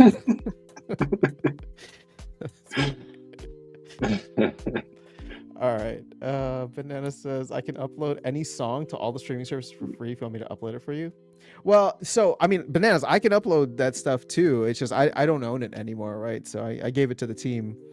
And I was trying to work with them to get it uploaded and like set up their whole like kind of Spotify distribution services. But that was like at the time when things kind of went south and nobody really knew what was going on. So I don't know. Hopefully it'll make it out there at some point. I probably have an MP3. I don't know how, if you want an MP3 version of it, but yeah. ASAC says that's an interesting thought. All right, bummer. Jangles versus Tails matchups are classics. And not today, man. But yes, we did miss out on that. Yeah, something on my YouTube account then. Yeah, maybe though. Although it's weird. Can you do it with other channels if you watch live streams? Look, I would highly recommend you go try to get those epics. The epics from this set are the best. Yeah, they're the ones with all the new abilities. So Mhm. I'm at like 80-something% on my epic, so I'm feeling pretty good. So Tail says, I'm pretty sure I would lose. Well, you're putting all your energy into Parallel right now. Do you want just, I know this is like a Splinterlands thing, but there's a lot of exciting stuff going on with Parallel Tales. I don't know if you want to chat about that at all. Yeah, I mean, we can maybe do a separate thing on that. I don't want to piss off any Splinterlands. You don't want to take away all the Splinterlands hype after that town hall. Yeah. Sorry, I just dude. So we The just gonna chat set was up a stream brutal. where I we mean, chat about anything but Splinterlands, because we could do that too. Have a different one. yeah, we could. I mean, in a way, I mean, sure. Okay, I'll be honest. I obviously hyped up the town hall for myself. I thought that it would, I was really wanting there to be this kickoff to the new year. But in a way, I'm also just not surprised that, like, there's no dates, there's no clarity, there's no timeline. There's also a shifting of priorities. Now all of a sudden, we're like, Glamour has moved from Q3 to Q4 to Q2 of next year, or Q4 to Q1 to Q2 of, not next year, but this year. We have this challenge mode thing, or not challenge mode, but this campaign mode, which sounds cool. So, I mean, I'm not gonna hate on it. But like, the only thing that I'm getting like upset about is survival mode. I really thought that was like ready to go, because investigators said they were trying to get it out in December, and so now here we are, and it's not going to make it in January. And I'm like wondering, oh gosh, if that's the case, then I don't even know what to expect in terms of timelines for anything else. Yeah, you do. Damn it, Lucas. Yes, you're right. I know. There should just be no expectations. I think you know what the expectation should be. They're just always lower.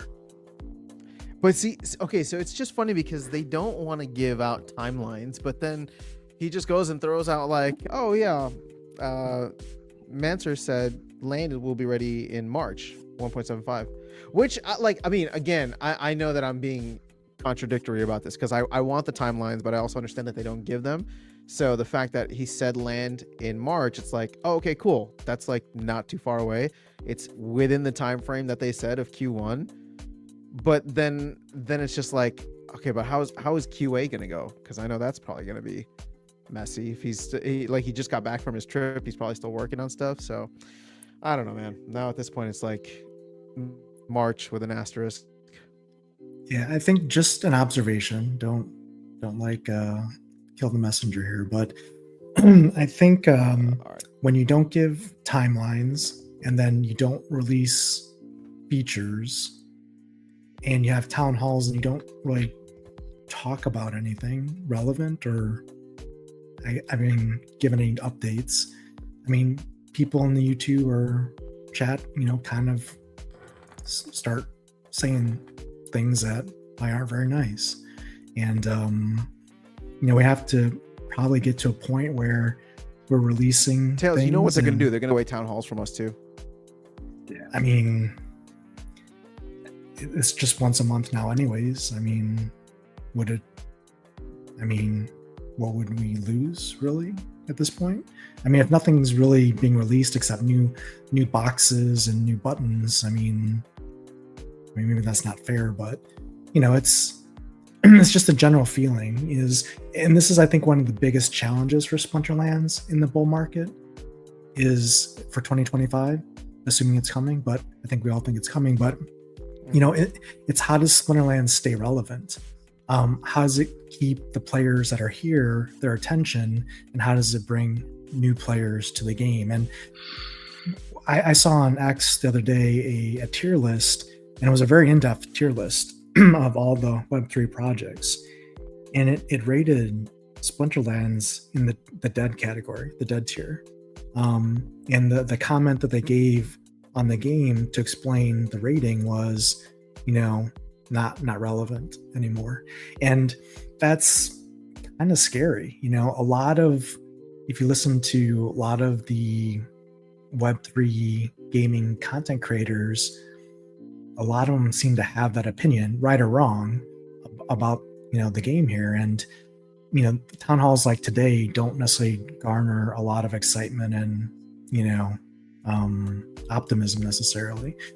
That's just my interpretation and perception. Maybe it's wrong, but that's, I guess, what I'll leave here.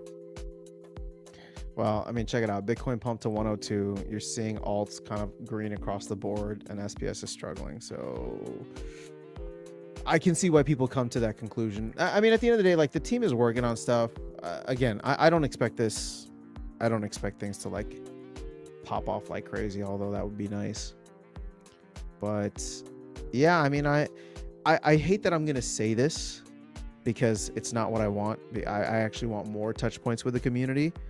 But if they were to transition to a town halls only when we have something to announce, well, then town halls would actually be really exciting, right? Because then you know that they're going to talk about some cool shit that they're about to launch, rather than it being like, oh, okay, we thought that was going to happen today, but because it's just the third Thursday of the month and they don't have that stuff ready, it's like, oh, okay, well, there's nothing that they can really give us yet. So now they're going to take town halls away from us. Sad day. Sorry, no, that's for people who are tuning in. They didn't say that. That's just me being miserable.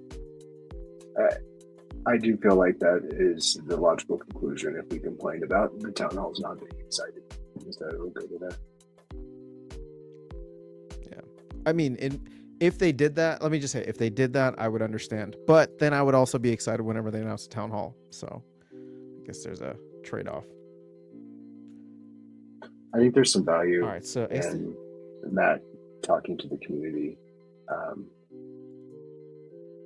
I will say that I often feel frustrated, but I think there's still value in hearing from him.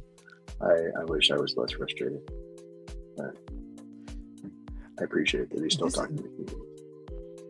This is why I think it would be great if, like, I know Aggie was trying to do like the town squares, which is more of like an informal thing, but if the team like every other week or like every other week just had literally ran a ghost card tournament, gave away some prizes and packs, and had team members coming on and doing banter and answering some questions, right? Again, we know we're not going to get timelines. We know there's not going to be any announcements, but it's just that touch point of like interfacing with the community, which I know is a lot to ask because they're already, there's a lot of time commitment that would go towards that. But that would fulfill the community's sentiment of like just wanting to have touch points, and then scheduling ad hoc like announcement town halls would make sense then.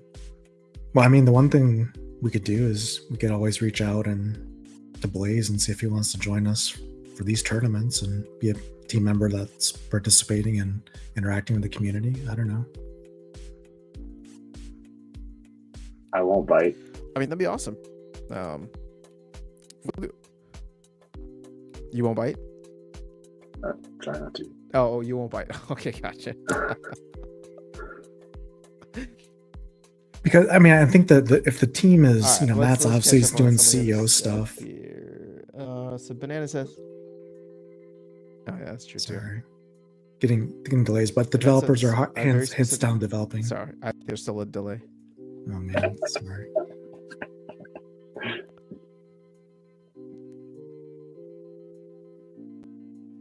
Sorry, man. I don't know. The delay is just really bad today, so didn't mean to interrupt you. No. I was just saying. I mean, Matt's, heads down CEOing. The devs are developing, and there's probably not a lot of team members available to do, things for the community. But marketing is probably got some resources available, so we can, hope for something like that in the future. That's a good idea. I'll check with him and see what he wants to do. So Bananas, your comment here, I specifically don't ever want to get into another Web3 game. Haha. I'm highlighting this because I feel like this was the reason for the departure of Darkest Night. I think there was just too much where he felt like money, capital, investment wrapped up in his gaming, and he just wanted to have gaming be his like outlet. So just go blow off steam and have fun and not think about like, is the market up or down? And I get that now, right? Because it's like, it sucks. So I'm reading that same kind of sentiment in your comment here as well. Might be able to stream Smolens from Xbox. Oh, actually, hold on. We should we start doing some of the giveaways? or delegations? Yeah, let's do it. All right, guys. If you are in the chat now, remember, if you're top 10, so we already know who's going to be top 2 at least, MA1T and IWLWA, you guys will get the first picks. But for everybody else who landed in the top 10, so going down to Runhurst, sorry, Liberty guy, start taking a look at what it is that you would like. And you don't get first dibs, but if you go to the details page, there is a list here. If you click on this link in the description, it says this list. That'll take you to a spreadsheet that has all the cards available. See if this works. I wasn't allowed to post the link into chat. You know what? I will, because I think it's weird like that. But thank you for the suggestion. Copy link address. Post it here. There you go. So you can see it's just a Google Doc. And in fact, I mean, if you know what you want already, I would just send it, I guess. I mean, I wonder what MA and I don't know. I want to figure out what IW. I'm just gonna call them IW. Would want. But who's like 3 and 4? Oh, Pete's Man and Dark Bakshi. Yeah, No, MA1T's here. Oh, MA, what do you want? If possible, I'd love a Fizbo. Oh, okay, hold on. I'm going down for that. Do you have 2 Fizbos? I do. Oh, well, then that's an And easy then one. he already had one, so I'll just redo the one he had, and then there's no cooldown for anybody else. Oh, even better. Okay, while we're waiting on that, I'm going to catch up on the rest of the chat. Just rip through this. A-Stack says might be able to stream Splinterlands from Xbox. That'd be interesting. I'm never buying a console again, ever. 2 to 3 corrupted after a year or so. Oh, I just saw the announcement for Switch 2 this year. Might as well save it for a PC. No RNG for you. Yeah, it was literally no RNG, actually, People's Guild. All right, so I would only ever buy a Wii because that's the ultimate console. I know. What? Oh, I know who I pissed off. Oh, it sounds like there's some drama there. Which one? I did push for Mimic on Olivia early because getting some situations. All right, Joffrey says, Matt said he pays Blaze 25% salary in SPS. I wonder where that SPS comes from. I mean, So there was a the team, company owns SPS, right? yeah. There was a team allocation, and I know that for legal reasons they weren't tapping into that before. I don't know if they're tapping into it now or if it's just the company owns a decent amount of SPS that they're paying him in. Lorcus, will you be buying more Heloise? I don't intend to. I like You already got right now. one of each, right? Yeah, I have a gold foil and a regular foil. That fits my strategy so far. For what I have. I guess if prices plummet, maybe, but we're not planning to. I haven't been watching the auctions. There you go. Banana says, it felt a little weird just having Matt an investigator. And I'm not judging because I've been quite the stoner in my days too, but dude, just look baked. 506. Dude, there will be no investigator. There will be no investigator hate in this stream. He's my favorite. Maybe he just has a funny Dude placed works camera. hard, I man. mean, that makes you look weird. Yeah. I love that he's like always like dressed up every time. He always comes in looking super professional. Especially when Gator is, well, less talkative, to put it one way. Yeah. Well, we did miss the Nate dynamic of having some kind of eye candy. They went to questions like 15 minutes in or something like that, right? It's just like, oh, here's a couple of updates. And then I'm gonna tell let's Nate just you talk. called him eye candy. I mean, Nate is eye candy, man. He's the eye candy man. What's that Jay-Z line? I'm trying to apply to Nate. I'm not the eye candy man. I'm eye candy man. That's what Nate should say. All right. That's enough of that. All right. Especially when Gator as well. Okay. So, BTC 102. Banana there. Gamers after all. All right. Yeah. Like I said, no judgment. I would be the same way if I was on there. I wouldn't say crap. Ooh, we got someone from Twitch. Heck in random. Hello. Bitcoin Flood. What up? Heckin' Random says, if no politics, what do we have to talk about? I mean, Lots of literally stuff. anything else. Literally Yeah. anything else. I No but religion, no what- politics, maybe. I mean, I don't even. Where did the rules of no politics come up? I mean, just just be respectful, I guess. I mean, I don't know how. That's fair enough.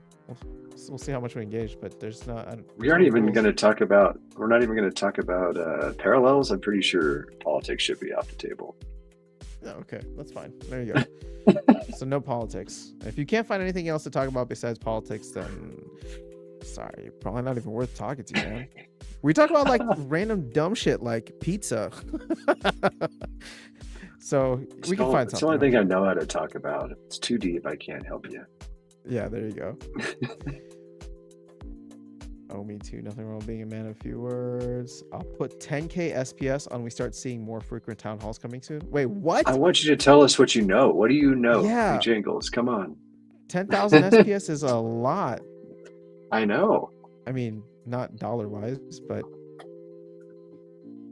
I how does he mean, know? whenever I want to go get 10,000 more, I regret how much it cost me.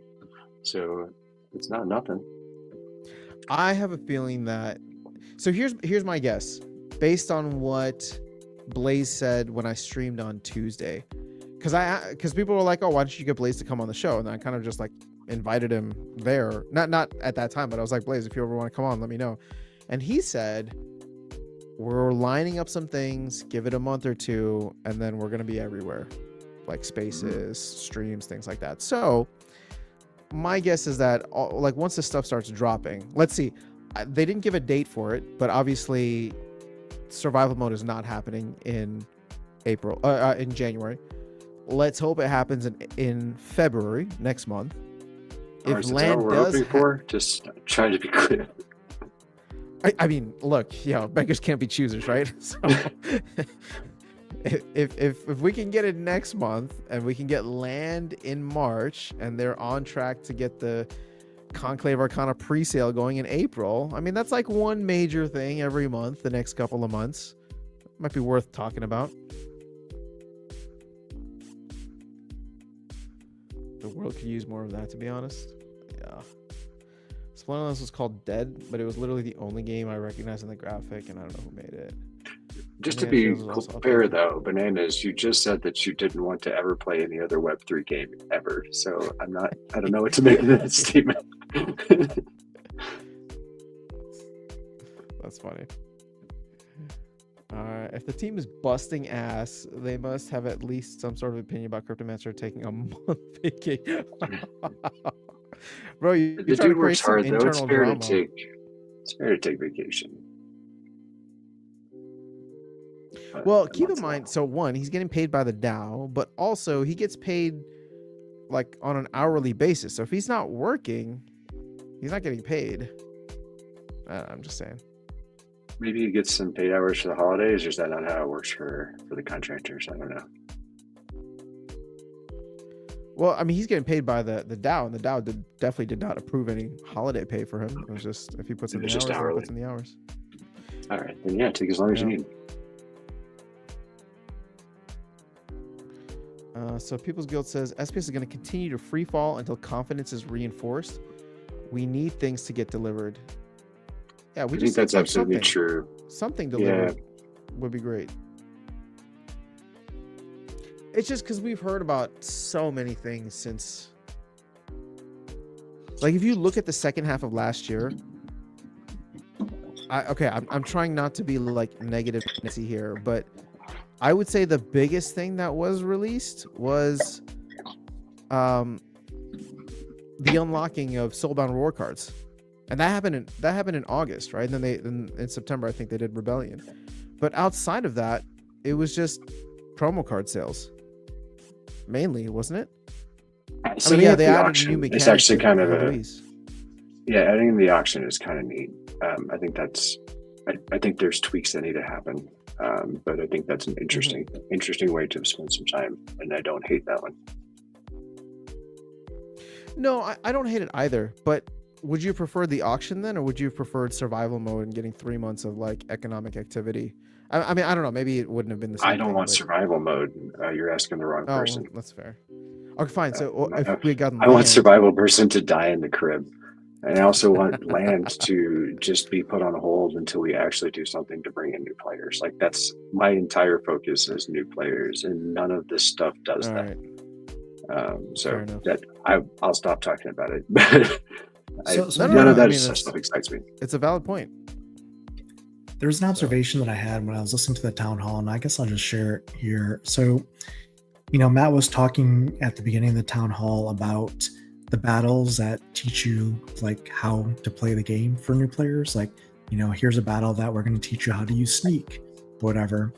And it just popped in my head. I mean, the game is, like I said, going on 7 years old, I think now. So it's been around for a while, and we don't have this tutorial. But then I thought, wasn't that what the last 12 months of 2024 was supposed to be? The tutorial and new player experience? And we don't even have sneak battles yet. I mean, so it kind of begs the question, going back to what you just mentioned, is what really was the focus and the delivery last year if we still are at the point where we don't have tutorial battles for new players in January of 2025? I think it goes down to what I mentioned a few times, and it's where you put the accent in that phrase. And whether it's a new player experience or a new player experience. And we totally did the new player experience, but we did not do the new player experience at all.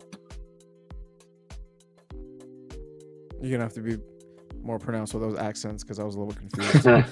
All right. So we made a new way for all the people that already know this game to interact with the UI. We did not make it easier for new players to come into our ecosystem at all. True. Okay. True. Enough. Maybe at all is not fair. Enough Fair, is actually fair, what yeah. I should say. But I will say, so they cleaned up a lot of stuff. Tech modernization finally did get finished, and that was, several pages that were still outstanding. I think the biggest of which was battles, right?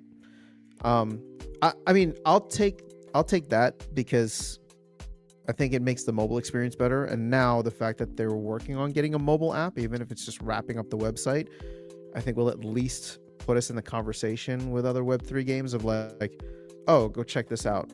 You can go play it for free now and just download it from the App Store. But yeah, I mean, it's taken a lot longer than I think a lot of us would have expected, or at least maybe even what we were told. Yeah, I appreciate the work they're doing. I guess it's just, to me, not what we need. Like, we needed a better on-ramp and retention for new players. Or retention for existing players also would be nice. But more players, and I don't feel like that's been the focus at all. Yeah. At least I can't see that being the focus. Maybe they're focused on it and I just don't understand. But the stuff I see happening just doesn't align.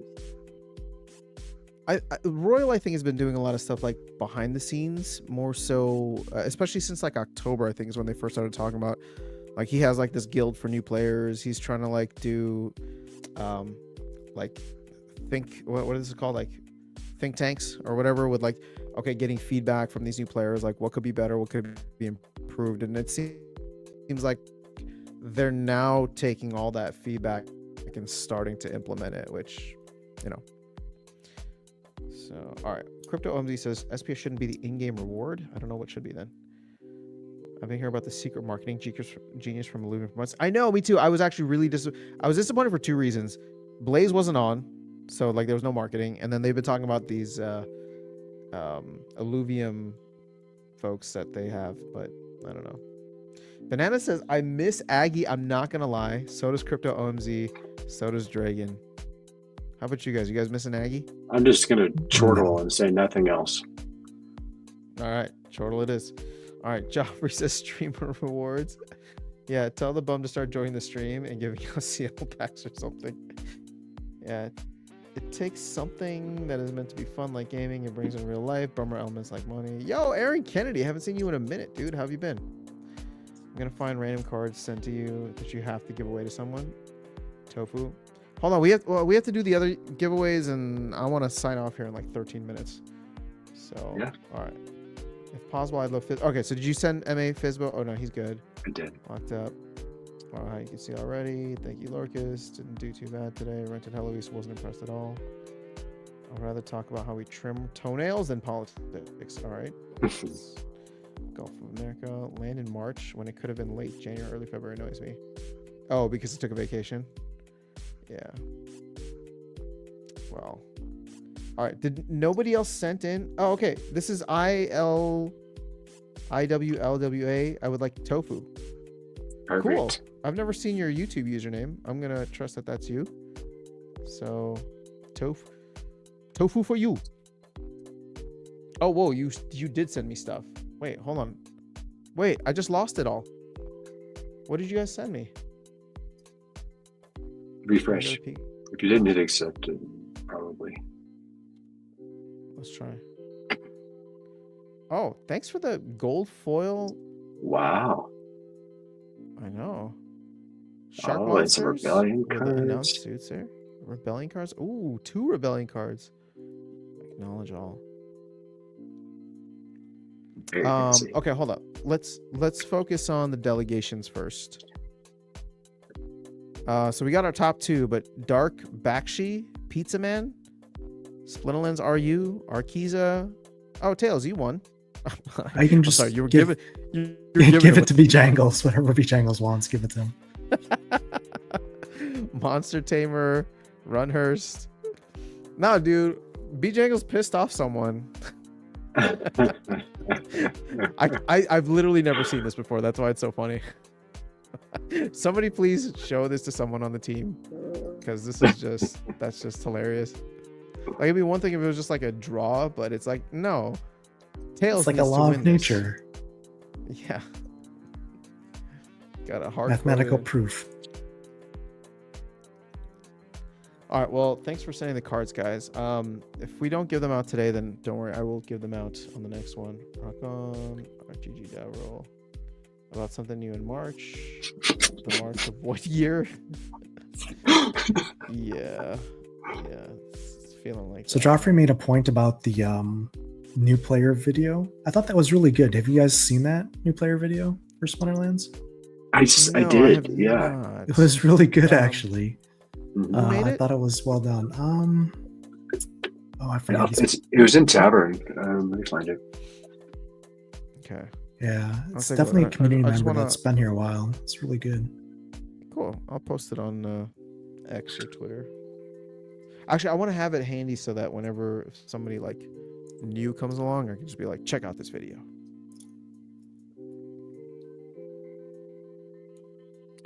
Why does Tails never appear on stream? I always assume it's because he's like the CEO of Coca-Cola.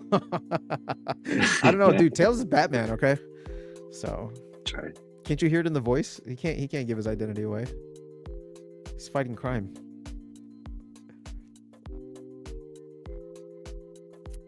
In March of 2069, I will turn 90. I mean, bananas. I hope Land 1.75 dox is out by himself. then, bro. I know. Okay, so does nobody else want anything? I mean, I'll take something. Oh, you already, never mind. You're already delegating me a card, so I'll keep that one. Well, you're top 5. You're number. I think you're the next one. I still have it. So just to let you know, the cards that I expected someone to want is I still have a Yeah, but you're tofu and a Heloise that no one has claimed yet. Well, you're still delegating me a Lorcus, so I can just keep that. That's not even on the list. Unless you forgot about it. I didn't know. It's not even on this list. Oh, it's not even on the list? All right. I'll take something. Yeah. What do you want?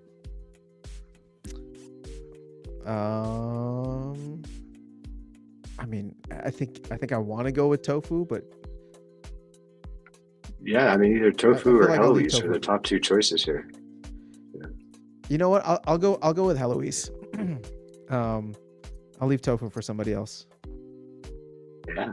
Let me know what you think of it. I'm excited to give it a try. All right, I don't think anybody else is gonna do it. How many more cards do you have to give away? I don't know, like 20. Okay, well, Tails, you should take something too. I mean, since Yeah. you're here.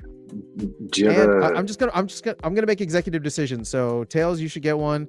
Give one to B-Jangles because he got screwed over. So B-Jangles, I let did. us know what you I want. sent him the same card he had before, but if he wants something different, let me know. Okay. So B Jangles, you get one. I think you should give one to Joffrey because he's a troll, so maybe we can win him back over. Give one to Bananas because that's why he's here. And Bananas just sent me some cards to give away. Yeah, Bananas, what do you want? Pity delegations. I mean, dude, you did get screwed over by the tournament, so. But if you want to look at it that way, sure. I mean, honestly, there's just these cards. I feel like people should be taking advantage. Yeah. Somebody should use them.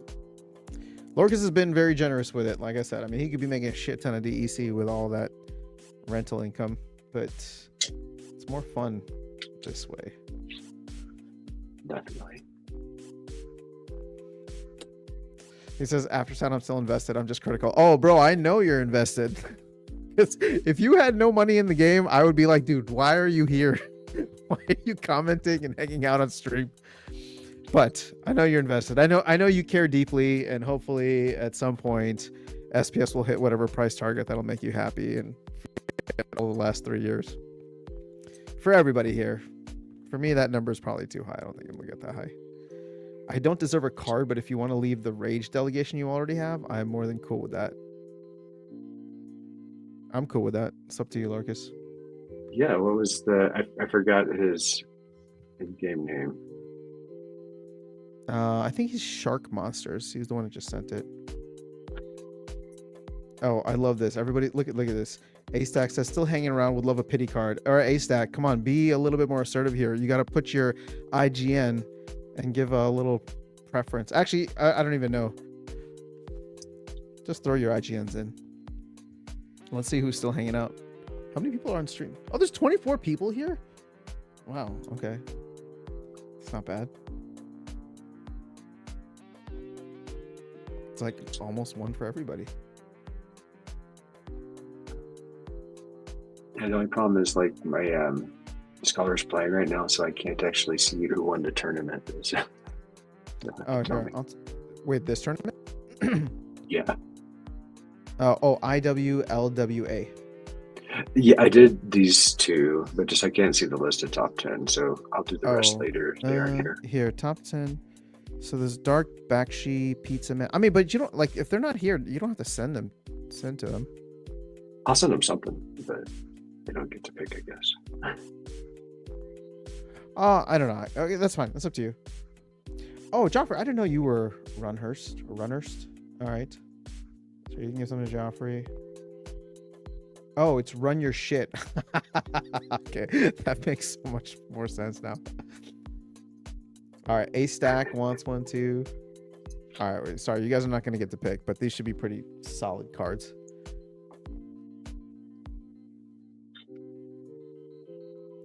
So I may have missed if you respond at the same time next week, evening again. You know what? I missed your question originally. I'm sorry, MA. Tails, what's up? No, I don't know. I think Emma was asking about the Thursday tournament, if it's going to be same time or.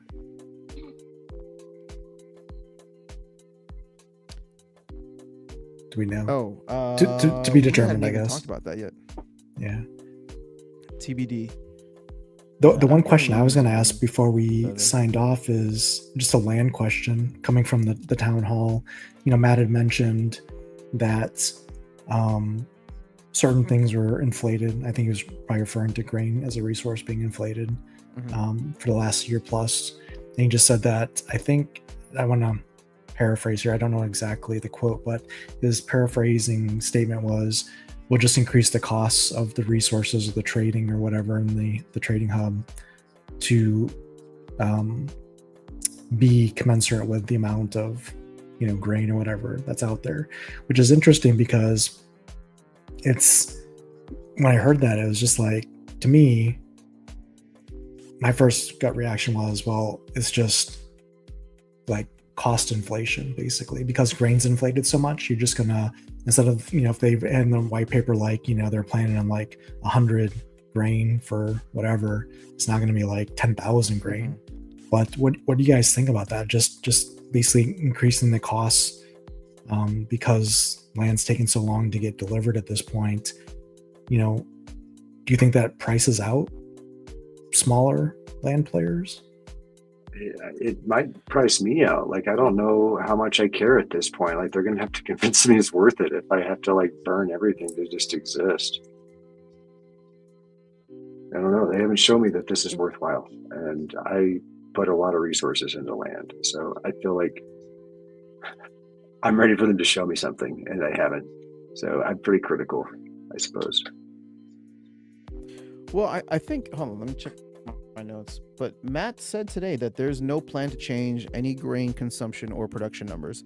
He did mention that during the last town hall that they were going to, that they were going to look at it, but oh, you're talking about he's not going to increase or decrease the amount of grain that land produces, but he said that costs are going to essentially be inflated or increase based on the amount of grain in the ecosystem. So, and I guess that's only relevant if you're trading for stone or wood, basically, because those will be new resources, right? Like food, like there's like Bugtis is the only person that doesn't have to trade. Is there anybody else that can produce everything? Well, yeah, because I mean, stone and wood has like zero, right, inventory of those in the game, right? When land 175 gets launched, whatever. But grain is going to have, you know, how many trillion or billion or whatever, you know.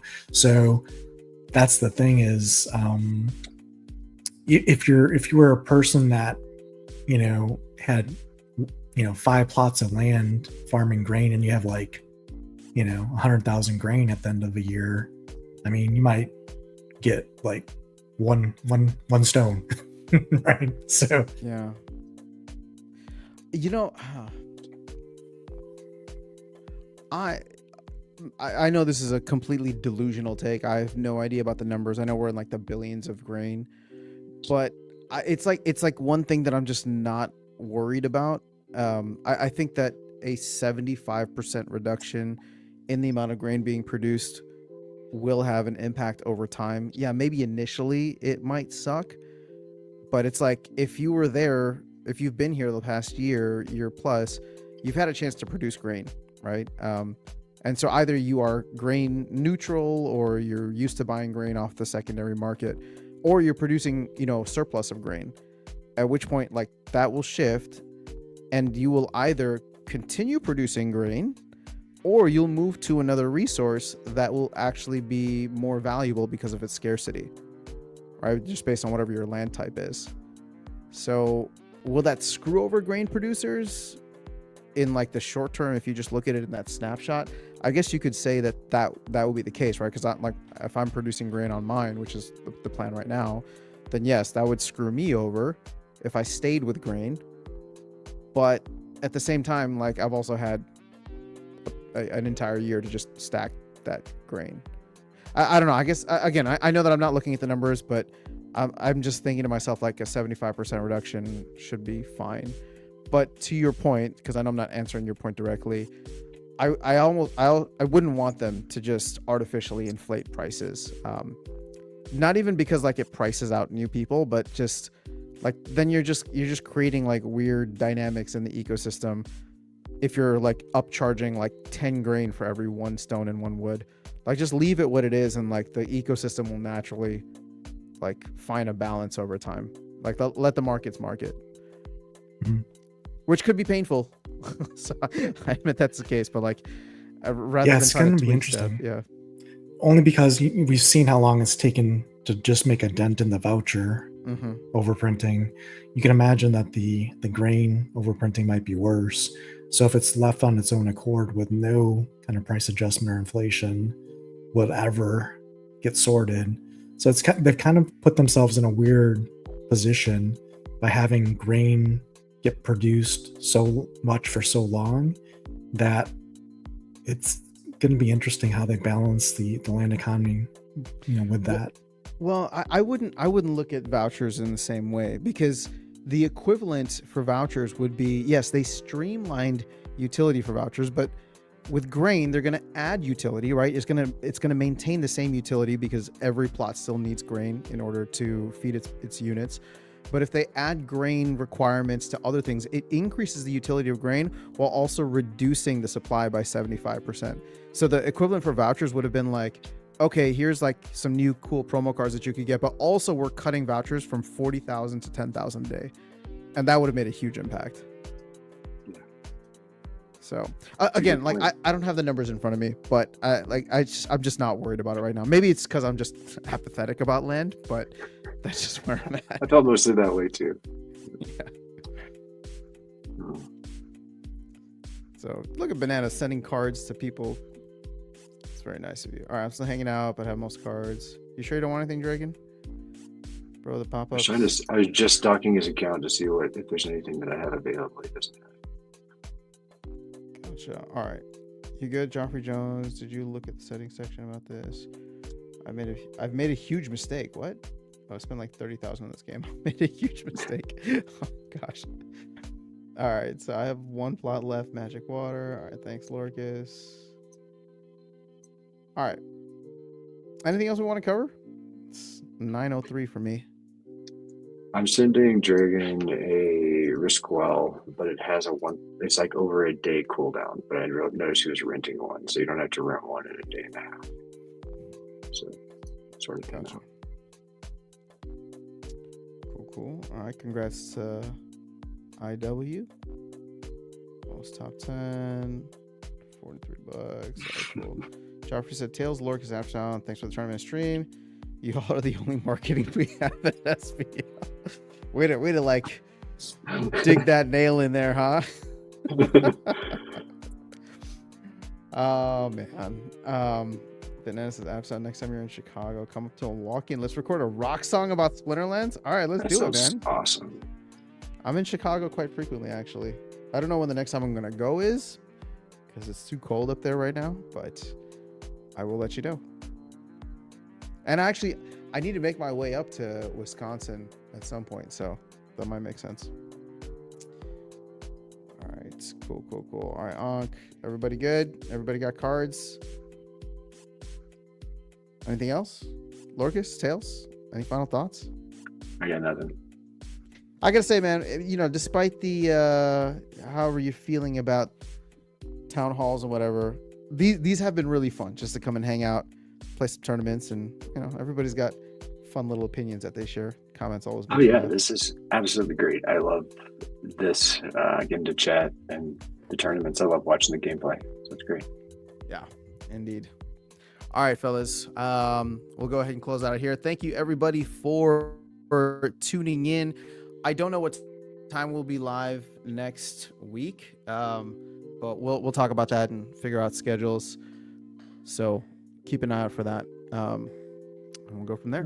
Have a good night. Peace.